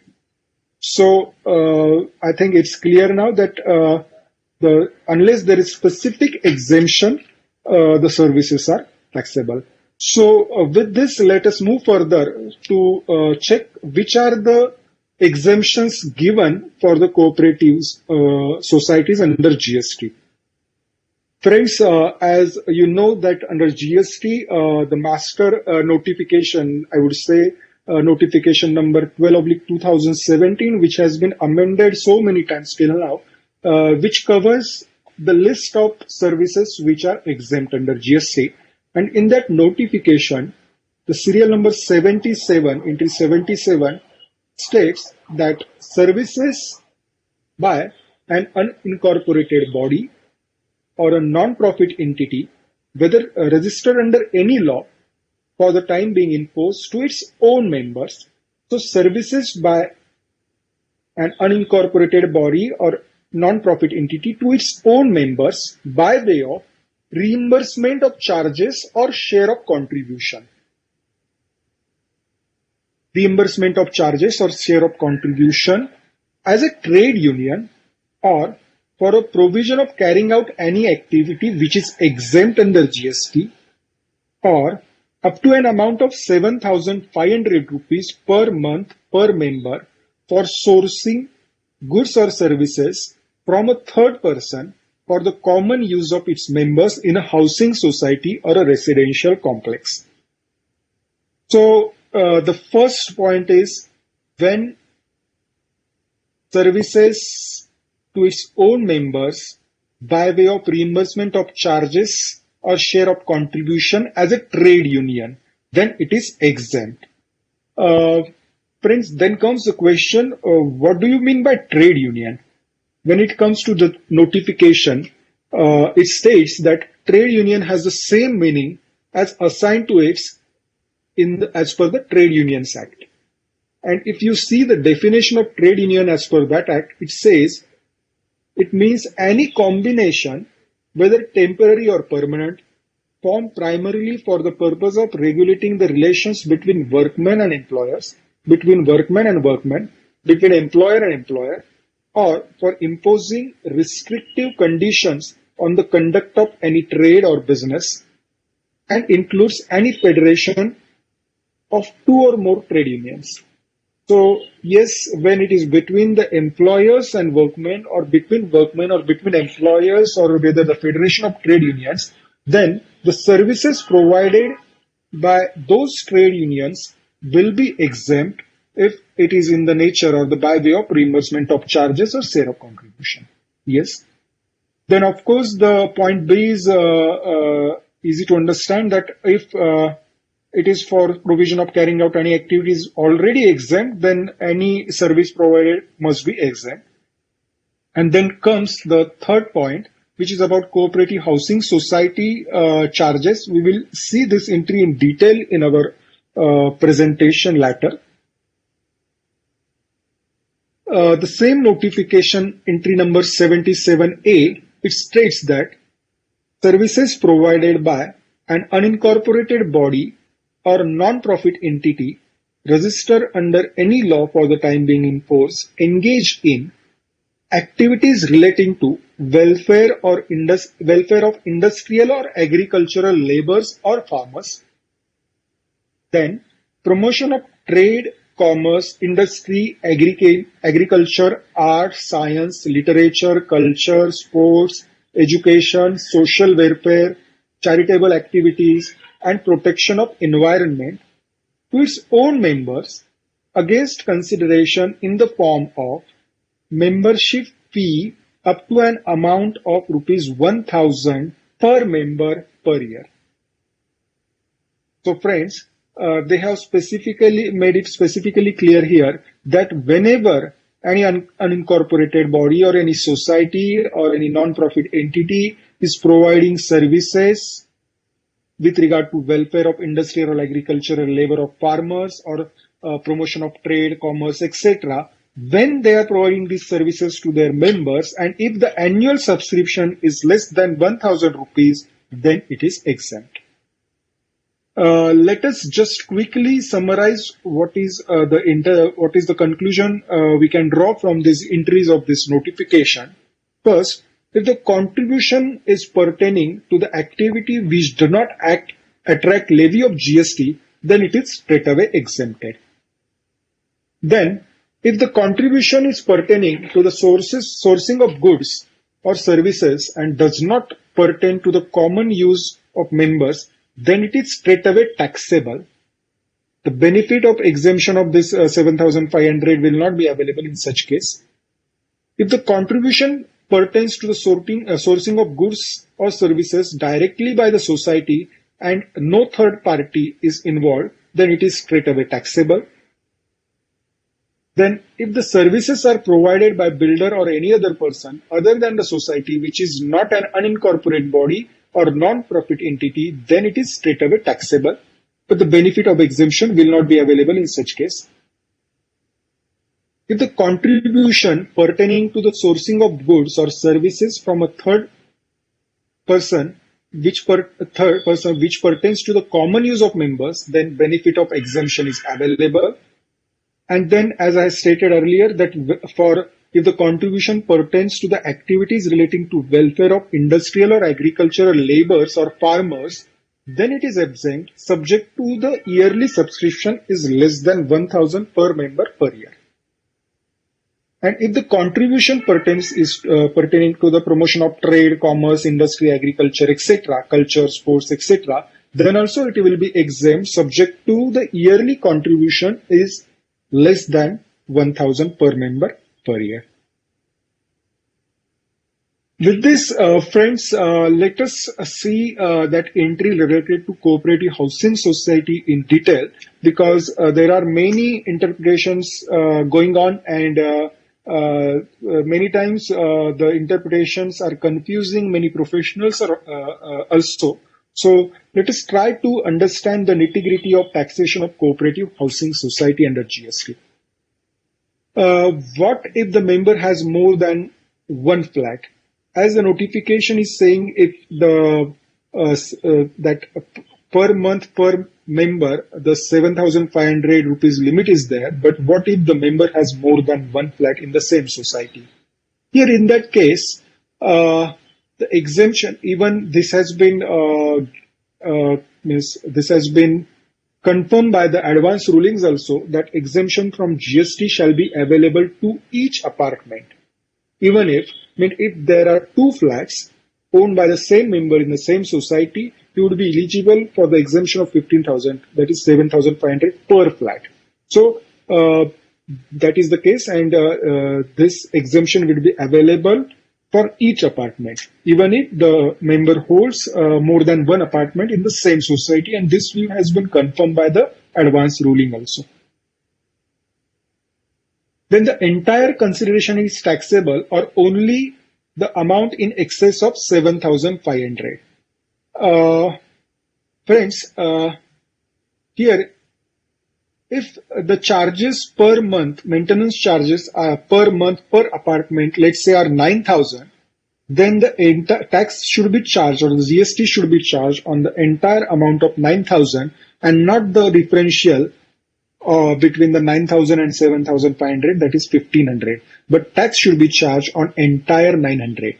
So I would say if the charges per month per apartment are less than 7,500, then there is exemption. If it is more than 7,500, let's say it's 7,501, then the entire amount is taxable. And this is also confirmed by the advance rulings.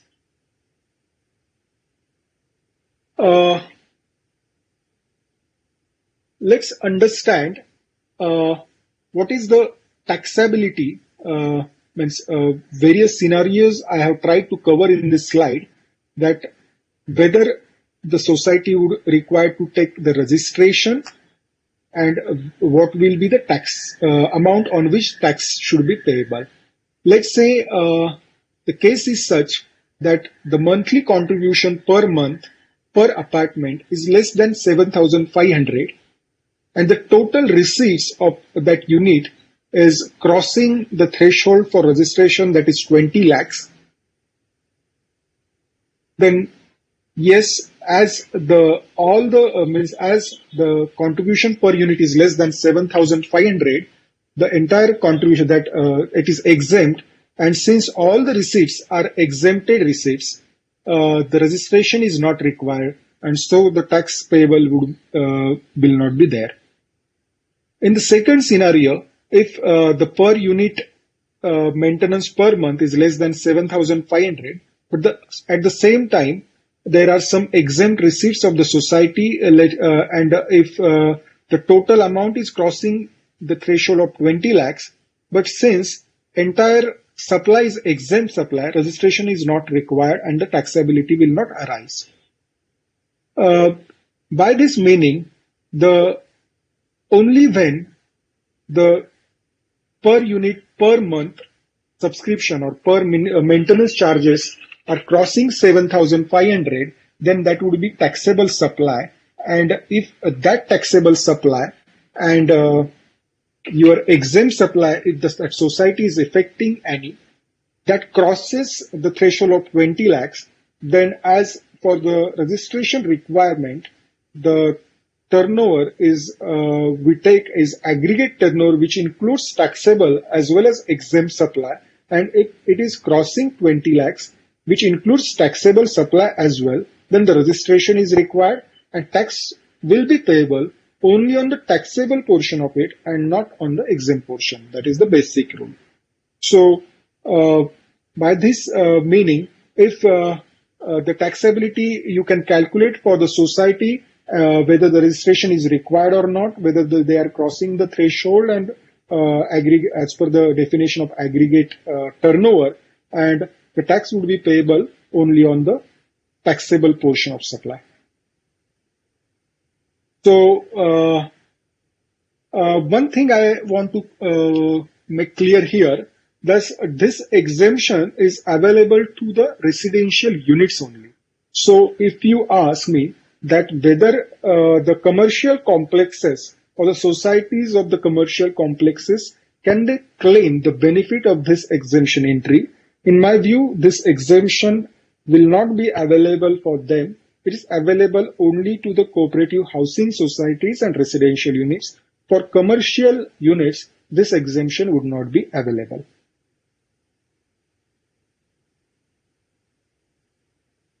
The various supplies are made by cooperative housing society. So let's try to understand what will be the treatment of each of that item. Let's say a property tax and electricity charges of the respective flat are collected by the society and paid to the government. whether GST should be charged on that. If society is collecting the property tax and electricity charges of respective flats and then paying it to the government, in that case, here the society is merely acting as a pure agent because the property tax and electricity charges receipts or the bills are coming in the name of the society members, and society is only collecting the charges collectively with them and paying it to the government. Since the title of the charges or the property tax is in the name of individual society member, society is only acting as a pure agent, and GST should not be charged on this transaction. But it is advisable to have a separate invoice for this kind of transaction. Then the property tax and electricity charges of the common facilities of the society. In this case, it is definitely taxable since it is of the common area of the society, but subject to the limit of the exemption limit of 7,500. So it would be taxable, but the benefit of the exemption would be there. And if the property tax of the parking which is sold to individual member is there, then as it is separately identifiable, then as we have seen earlier, it would be in the nature of pure services, and on that parking charges or the property tax of the parkings which are allotted to individual members and which are specifically identifiable, the tax would not be charged, and this has been confirmed by the advance ruling also. Then comes the crucial part of the sinking fund or the corpus fund or the building fund. Whether GST should be charged on these funds when they are collected by the cooperative housing society. These funds are collectively for mainly collected for to meet up the future expenses of the society, like painting, lift, or structural repairs in future. And it is used by the society in the future for the members, only for the members. So it is service which is taxable. Yes, it is taxable, and also the 7,500 limit will be there. But when it will be taxable, on that matter, we have to go through the advance ruling authority's decisions, and which is quite logical. The advance ruling in that case states or the orders that the applicant is collecting amount towards corpus or sinking fund for future supply of services to its members. Such fund is mandatory under the bylaws of the society and is in the nature of deposits towards the unforeseen or the planned events. So, as per the meaning of the consideration under GST, deposit given in respect of future supply shall not be considered as payment made for such supply until the supplier applies such deposit for the consideration. So, at the time of receipt of such deposit or sinking fund or the corpus fund, at that time, it is not in the nature of the consideration, but it is in the nature of the fund. So, it would be taxable under GST only when the supplier, that is society, is applying that fund for the purpose or for giving service to its members. So, the amount collected towards the corpus or sinking fund does not it would be taxable only when it is applied for the purpose of servicing the members. So the advance ruling has made it very clear and which is logical. Then what about the maintenance and repairs charges? Of course, these are taxable. And of course, the basic that exemption of 7,500 would be available in these cases. The maintenance charges like watchman, security charges, or any other miscellaneous expenses. But what is the what will be the treatment for share transfer fees? Yes, it would be taxable, and as this is not for share transfer fees is not towards the reimbursement to any third party. It is the income of the society itself. The exemption would not be available for the charges, and straight away GST should be charged on this. This is taxable. Non-occupancy charges, if society is levying, then also it would be chargeable to GST without taking benefit of exemption of 7,500 limit. Then the parking charges are also taxable without taking the exemption benefit.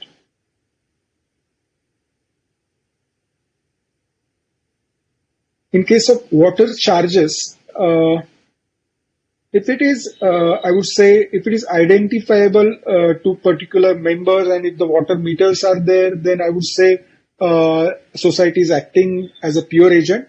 But if the bill is coming in the name of society and the water is utilized for the common area or the swimming pool, etc., then yes, GST should be charged and the benefit of exemption of 7,500 can be availed. Then the other charges which the housing societies get many times, like rental of the terraces for the mobile towers or rental of the space for the hoardings, then renting out the terraces or a common area or the hall of the society for the functions to the members as well as non-members, then interest or default charges. So in case of all these charges, GST should be levied without taking benefit of that 7,500 exemption limit.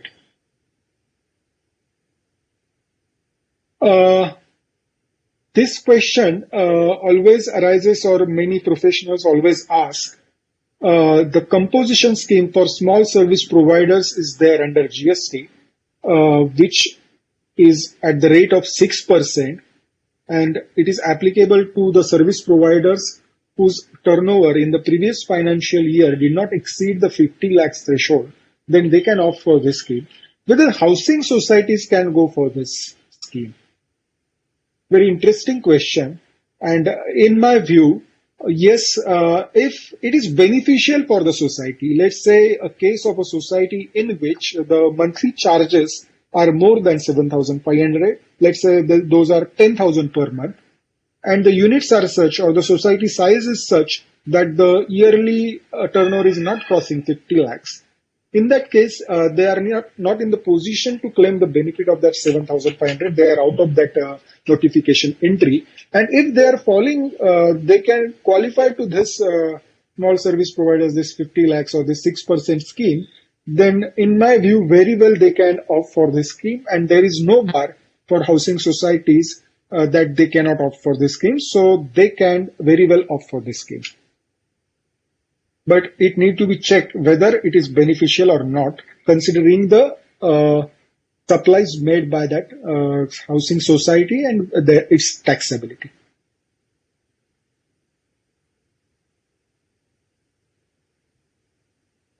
Friends, in cooperatives sector, after the housing cooperative societies, let's move towards the GST taxability on the cooperative credit societies and cooperative banks. One thing I want to make clear first, for the GST, it is not material who is providing that service. It is sufficient that the person is defined under GST who is providing that service. The supplier, whether it is a credit cooperative society or a cooperative bank, that does not make any difference when it comes to GST. But what makes difference is what service is provided or what service is supplied.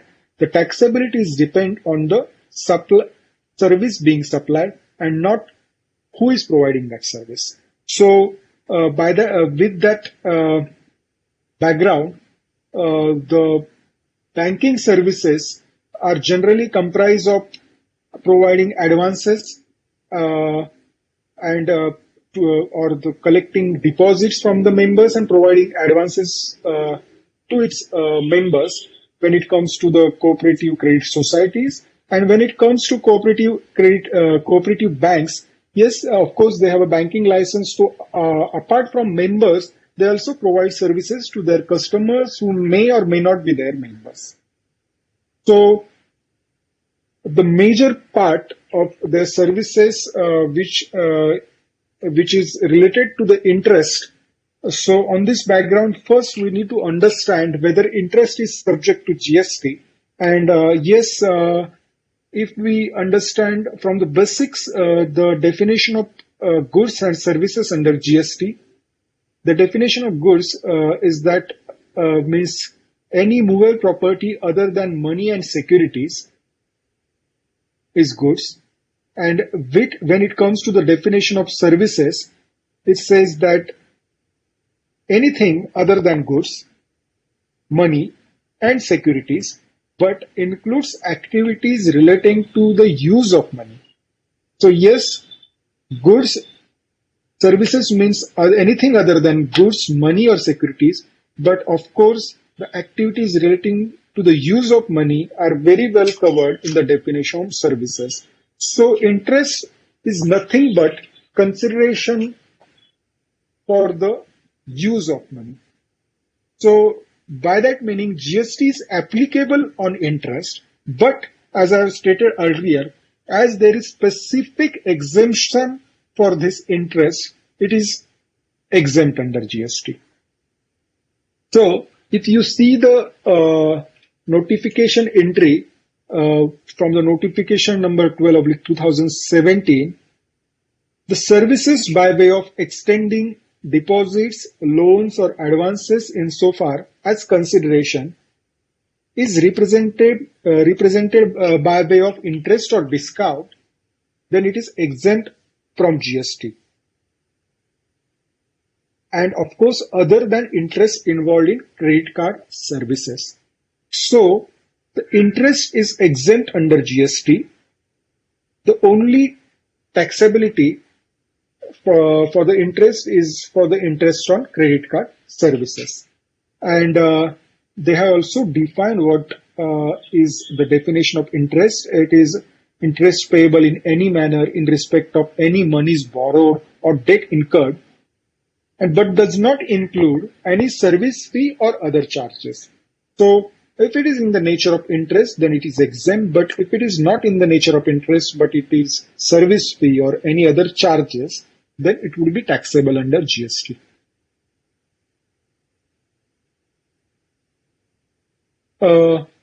Yes, if we see the various advance rulings which have orders passed by the advance ruling authorities, interest received on the short-term loans is exempt from GST. And of course, the invoice discounting or check discounting charges are also in the nature of interest. So the invoice discounting and check discounting charges are not taxable, but those are exempt. However, if any service fee or documentation fee charge, then it will be taxable under GST.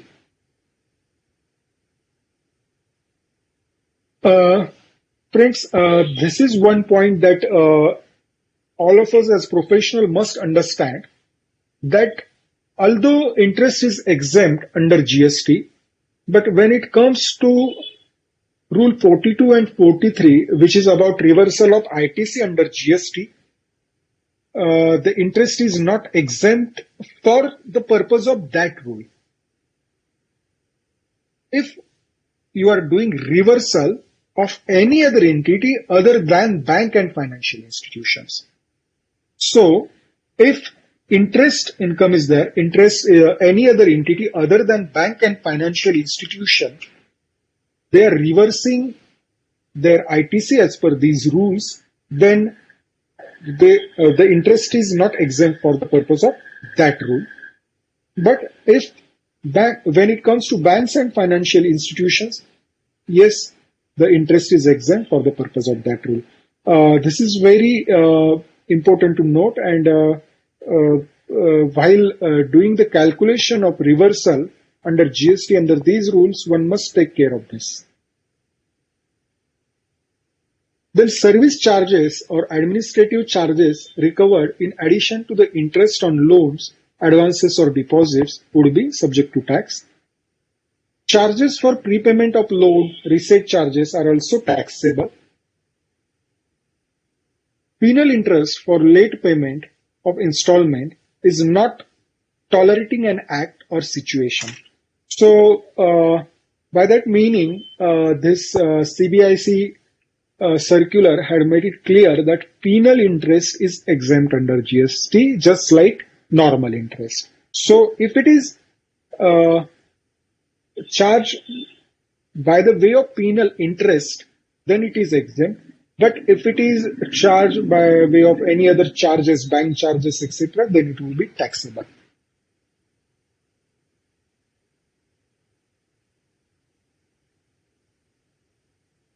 Then check bouncing charges. Of course, it would be covered in the tolerating an act or situation case, and it would be supply under GST, deemed supply under Schedule 2, so it would be chargeable under GST. Exemption to services provided to account holders under Jan Dhan Yojana. There is specific entry 27A in the notification 12/2017. By way of that entry in that notification, services provided by a banking company to basic savings deposits under Pradhan Mantri Jan Dhan Yojana are exempt. Then assignment or sale of debt is not taxable as it is an actionable claim under GST. So if any cooperative bank is assigning debt to any other person, then any other bank, then it would not be taxable under GST. Sale, purchase, acquisition or assignment of secured debt. So it is in the nature of derivatives and surety, so it is not subject to GST. Then as I have stated earlier, if the cooperative society, cooperative banks or credit society, if it is making supply of any goods, it is not exempted unless they are nil rated. So supply of repossessed asset, if any society is making, it would be taxable at the rate applicable on that asset. Sale or purchase of foreign exchange among banks or dealers is exempt. Yes, interbank transaction of foreign exchange sale purchase or among the dealers is specifically exempt by the notification 12/2017. Then the exemption to the from GST on the bank charges for cashless transactions up to 2,000 rupees. So on the credit card charges or the debit card charges which the bank charge, if those charges are less than 2,000, then there is exemption under GST. Then, of course, there are specific entries for the reverse charge which are applicable for banks. There is reverse charge on the services received from the recovery agent and services received from direct selling agent, that is DSA, and also the services received from business facilitator are also under reverse charge with effect from 1st January 2019 for cooperative banks.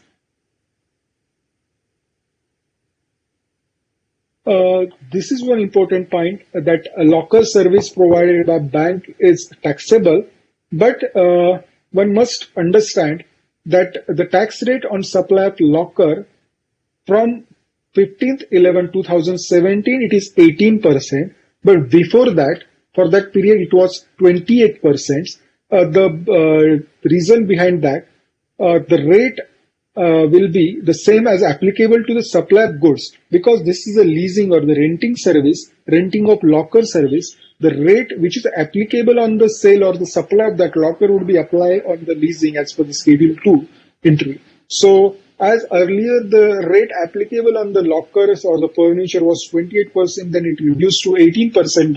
So the same rate would apply, and as of now the applicable rate is 18%. To sum up, we can just bifurcate which are the services provided by the cooperative credit societies or the cooperative banks which are taxable and which are exempt. So the taxable items are DD or any other commission, then loan processing fees, ATM charges, then credit card interest, then prepayment charges, locker rent, foreign exchange charges, letter of credit charges, guarantee commissions or any entry fee, or membership fee or nominal membership fee. So all these are taxable. and what are the exempt items. The exemption is there when with respect to interest, profit on sale of investment, dividend, penal interest, then services to the basic savings bank deposits accounts under the PMJDY, then services in relation to the settlement of amount up to rupees 2,000 in a single transaction for the credit card, debit card, etc. For the cooperative banks, for the purpose of input tax credit, the GST law provides one option, or I would say one mechanism, that either they can go for the normal ITC provisions, or they can offer this option specifically given to the banking or financial institutions. There is option to avail of every month an amount equal to 50% of the eligible input tax credit on inputs, capital goods, and input services in that month. So the option is that instead of going for the calculation and what is taxable supply, what is exempt supply that they have made, and by way of normal calculation reversing the ITC which is attributable to the exempt supply, and when it is a common ITC, then in proportionately reversal is there. Instead of opting for that normal provision, banks have been given an option here that they can go for this 50% rule, and they can straight away reverse the 50% eligible input tax credit on capital goods and input services every month. This option, once exercised, cannot be withdrawn during the remaining part of that financial year. And restriction of 50% will not apply to the tax paid on supplies made by one registered person to another registered person having same PAN. So if a multi-state cooperative bank is there and two separate registrations, statewide registrations are there, so any service supplied by the head office or any other branch of that cooperative bank to any other branch in any other state of the same bank, these are two distinct persons under GST, of course having the same PAN but distinct GST numbers. So for that service, this restriction of 50% will not apply. The registered person shall not avail the credit of tax paid on the inputs and input services that are used for non-business purpose and block credits. Yes, of course, this is the basic rule of ITC availment. The same will apply. So, to sum up this, yes, if these are block credits or credits related to non-business use, those are not allowed in both the options. But if the supplies between the distinct person, in both the cases, it is 100% allowed. And if it is directly related to the taxable outward supply, then if the bank or the cooperative bank has opted for this 50% deemed option, then 50% would be allowed. And if it is a normal mechanism, then 100% allowed, which is as it is related to taxable supply. With regard to the common ITC, in case of 50% option, 50% is allowed, and in case of normal mechanism, proportionate calculation you have to do. With regard to the invoicing provisions, the rule is 47, and in case of banking company, they can issue the invoice within 45 days from the date of supply. With respect to the place of supply, as all of us know that in case of banks and financial services, the default rule is that location of the recipient of service on the record of supply of service. So whatever the location details having with the bank, that will apply. And if it is not available, then of course the location of supplier of service, that is location of the bank, is the place of supply. And if the recipient is outside India, in that case, in case of account holders, the location of supplier of service, that is location of the bank, and in case of others customers, which are not other persons. Location of recipient of service is available, then location of service recipient. And if it is not available, then of course the location of supplier of service. One more important provision with respect to the banks is that they are allowed to issue consolidated invoice. It is big relief and much required for that industry, where the charges are levied every now and then or every day, let's say, to the account holders' statements. So it is not possible to follow the general rules of invoicing under GST. So the consolidated invoices are permissible for the banks, and also the numbering, that is serial numbering, etc. Those provisions are also relaxed here. So the this is a good provision with respect to banking companies. Before ending, I would like to brief about some of the advanced rulings. With respect to this advanced ruling of Rajkot Nagri Sahakari Bank, the facts are like this. The applicant bank is providing services for operations of Demat account. In that case, it is held that the monetary value of the act of providing the refundable interest-free deposit to such account is the consideration. So, in this case, where the amount of 2,500 is being refundable interest-free deposits, which they need to keep with the bank, and in turn, the bank was providing the Demat services, and here it is held that the amount of 2,500 will not attract the GST since it is in the nature of deposit, but the monetary value of act of providing this deposit will attract the GST. And in the same advance ruling, when it is raised, the question raised whether the first 10 free transactions are subject to maximum of 5 lakh rupees, which the bank was giving, or that cooperative bank was giving to the account holders free of cost, whether it would attract the GST. It was held that the first 10 free transactions in that Demat account which bank was allowing are in the nature of discount and will not attract GST, subject to fulfillment of the conditions prescribed under the section 15 subsection 3 with respect to discount in respect of valuation rules. This is the case in case of Al-Khair Cooperative Credit Society. This credit cooperative society receives money from its members as deposits, thus securing small savings, but in turn it does not provide any financial benefit to the depositors against amount deposited. So no any financial benefit is provided to the depositors, but simultaneously this society was providing small loans to its members, and against such loans the society was collecting something like service charge as borrowing cost.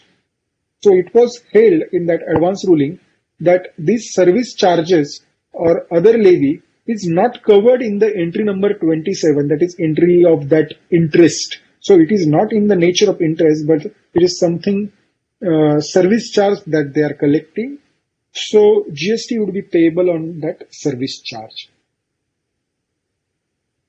And the last thing, when the question raised before the advanced ruling authority that a cooperative society, which is a cooperative educational institute, which were arranging the training for its own members and charging fees to the members, whether GST would be applicable on the annual fees or the contribution, and it is held that yes, the GST is taxable on that services.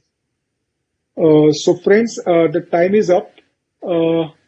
Yes, within the time frame allowed to me, within whatever I can cover the GST provisions with respect to cooperatives, I have tried to cover, and I hope this will be value addition to all of you. I thank PD Committee of ICAI, Chairman CA Srinivas Joshi sir is here. I thank him and his committee. and Pune branch of ICI for giving me this opportunity to share my thoughts on this subject matter. Thank you, all of you. Thanks a lot. Thank you, Yashwant. Abhishek is there? Yes, Kashi. Yes, Kashinath, you may please propose Okay. formal vote of thanks, and then I'll request Srinivas Joshi sir to guide us. Okay. I sincerely thanks to CA Yashwant Kasar for his wonderful insights in cooperative GST sector. Also thanks to all participants for patient hearing, and also thanks to PD committee to give an opportunity to us to host this program. Thank you, sir. Over to Abhishek. Yes. Thank you, Yashwant. It was really a wonderful session. You have covered everything. AR also you have tried to cover. I'm sure all the participants will be benefited out of your deliberations. We have with us PD Committee Chairman C.A. Srinivas Joshi sir. Sir, any concluding remarks on yours from your end? Yeah. Since we are quite late, I'm aware. Still, Abhishek, first of all, I thank Pune branch. Really from bottom of my heart. You had lot of challenges. I know lot of challenges in the last 2 days. Several speakers had several issues, and you handled it very boldly, I would say, and like a leader from the front. And that is what is expected of the best branch of the region. And finally, the best region award is given to WRC because we have best branches around and best people like you around and like Yashwant. Yashwant is, of course, we already know that he's one of the finest expert on GST. And I'm not surprised, that his lectures are exceedingly good because he's good in any case. So, except that, one of the president asked me that I'm just giving you an example. One of the president asked me that why I'm not appreciated when somebody else who was much, much less, qualified and competent is appreciated. I said because we did not expect anything from that guy. So whatever he did everything was good for us. So we appreciated. From you, we expect a lot because you are already very good. So when you came to the position, we knew a lot of things are supposed to happen. So where is the question of, appreciating? So that is what happens with Yashwant. Yashwant is exceedingly good. You are also good. And therefore, lot is already expected from all of you.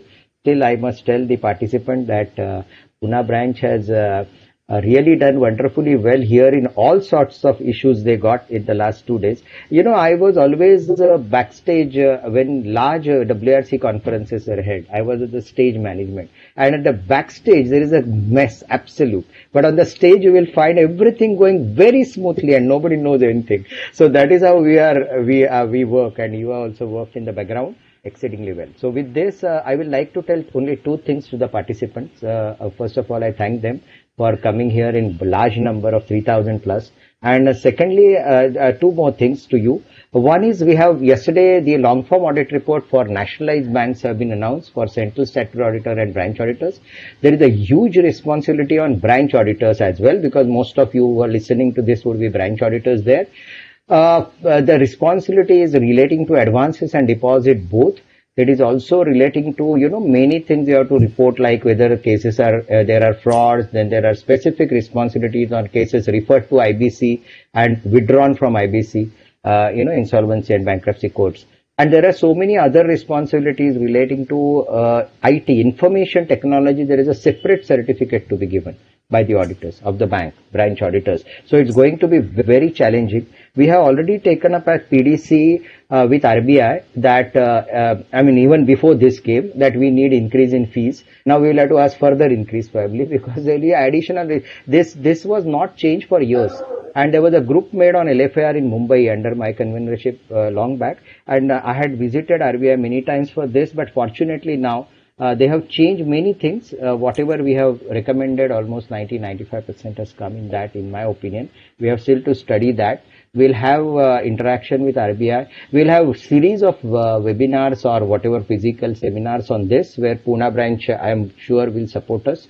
Because we need a huge, we will first of all next year, or guidance note will include new LFIR. because it is applicable from the coming year 21. Secondly, we'll have a host of seminar all over the country. Where definitely Pune branch, we will look for having multiple seminars on this in different months as the bank audit approaches. And another thing, this is one, of course, the latest development, because it has come just yesterday and there is a talk of the town and it's going around in many WhatsApp groups, what has come in. Now, second thing is that about this cooperative webinar which we had today and yesterday. A lot of you have lot of you had a lot of expectation, but I hope we were able to have your expectations met. Google form which Pune branch has given, you will be able to fill up, I hope, and will be able to tell us whether what you want something more, because PD committee also deals with cooperative and NPO both. NPO program could not be done jointly, but that was also done by Abhishek in the previous week, and both the programs we can repeat after 6 months or whatever time you need. We can see the feedback, we can take more, subjects, different point of views, etc. And I request the participants to give a feedback to Pune branch or to PDC on this as to what we need to represent to RBI or what we need to represent as auditors. Remember, not as cooperative bank directors. Cooperative bank directors, if you are a cooperative bank director, like it was said yesterday, that you can be director, you can be chairman, you can be vice chairman, and so many other responsibilities, consultant. There you have the different type of points of view or different issues that you will say about share issue and other problems, share buyback, etc. As a chartered accountant, whether you face many things in this ordinance or anything else that we need to reach RBI or any other regulator, including Government of Maharashtra, etc. Zavre sir has told, he has in fact directed Abhishek that he will contact the Government of Maharashtra Cooperative Minister and take an appointment, but that is on different footing. But here again, for profession also, if you want something from Government of Maharashtra in a cooperative sector as a chartered accountant, I request you to inform that to Abhishek, so that whenever that meeting happens, he will do it. Yes, Abhishek, you can react on this. So all are waiting for update from your side on this year's MEF. Sir, I'll tell you why we are waiting. First of all, there was a COVID, so institute was closed. Then, as every year we started discussing what should be in MEF. Friends, you know that MEF was completely tilted towards bank audit. If you really see the MEF, it was used only for branch audits, what we need to get allotted. This year, what I thought after becoming chairman PDC, that this is called multiple empanelment form. But where is the multiple empanelment? You are talking only on bank empanelment. So I made it really a multiple empanelment. Now there are two parts, A and B. The B is giving several other work that you did. For example, you did work of, forensic audit, you did GST work, you did a lot of other work, internal audits. So it asks you that information. And we plan to send this to various regulators, various people who would use it. For example, banks are having forensic panels. So we will send this information that is received. So we have given option to those who fill up any part of it. Suppose you don't want to do bank audit. Now 35,000 plus firms want to do bank audit. But I think another 35,000 should be in other areas. They don't want to do bank audit. So they can also fill up this year MEF. So that is getting delayed, because that has to be again, the whole, we contacted the person who did IT, and then he is trying to fit it. Mostly it should have come tomorrow, mostly. But in any case, this week it will be uploaded. And we will give 21 days to fill up. We have made a program. And 100% of the data given in finance. Up to last year, we had only 10% of the random cases. We were selecting financials. This year, we'll check 100% through a package, which is called a red flag. So we will have a red flag and then we will check it. And whatever we want, if anything is found wrong, obviously, suppose multiple firms, so many things then they would be automatically rejected. We will give, in any case, we have a plan to give it to RBI in December itself, because this year, because of new LFAR, unless appointments are done in time, it will be difficult for any branch auditor to complete. So we will give them in time. Our appointments are expected in time. But I again tell you on MEF that this year you can fill up MEF even if you are not interested in bank audit. You fill up other, suppose you are in GST audit.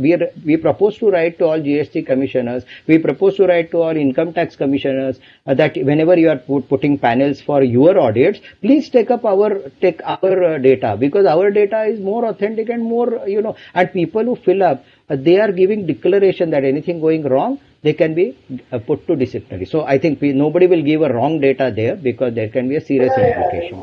So with that, what I am trying to tell you is that this particular MEF would really be good for whole profession. That is why we are trying. So it is getting late, but this week definitely it will be uploaded, and you can sensitize all of them on this, and it will be very comprehensive. But next year onward, we'll try to make it more and more comprehensive. This is the first effort. We will make it more and more comprehensive, and we will reach the whole country with the data of the CA.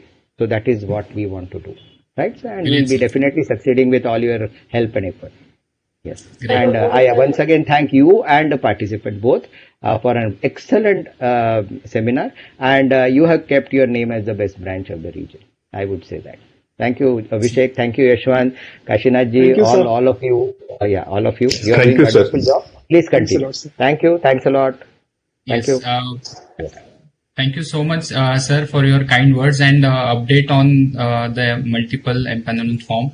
It was, I'm sure, under your convenorship or under your chairmanship, it will have good information collected, and it will be used on various forums. So, dear participant, it is time to conclude the 2-day Sahakar Sanvad conference. I heartily thank all of you for your wonderful enrollment for this seminar and active participation. We had a lot of problems. Several speakers were cancelled. I think so. Corona has traveled so fast. Many of our speakers were also directly or indirectly affected. So that's why they could not join. But overall, we managed to have Abhay Kamatji was finalized at yesterday at 11:30 as a speaker for the second session. But it's the commitment of our chartered accountant members also, those who are ready to share knowledge for the betterment of the profession. I thank all of them. I also thank Honorable Minister for his time for the conference. I thank President, Vice President, PD Committee Chairman, Srinivas Joshi sir, Chitray sir, who has been helping us, Sharma sir, PD Committee Vice Chairman, and my wonderful committee who is helping me at Pune branch.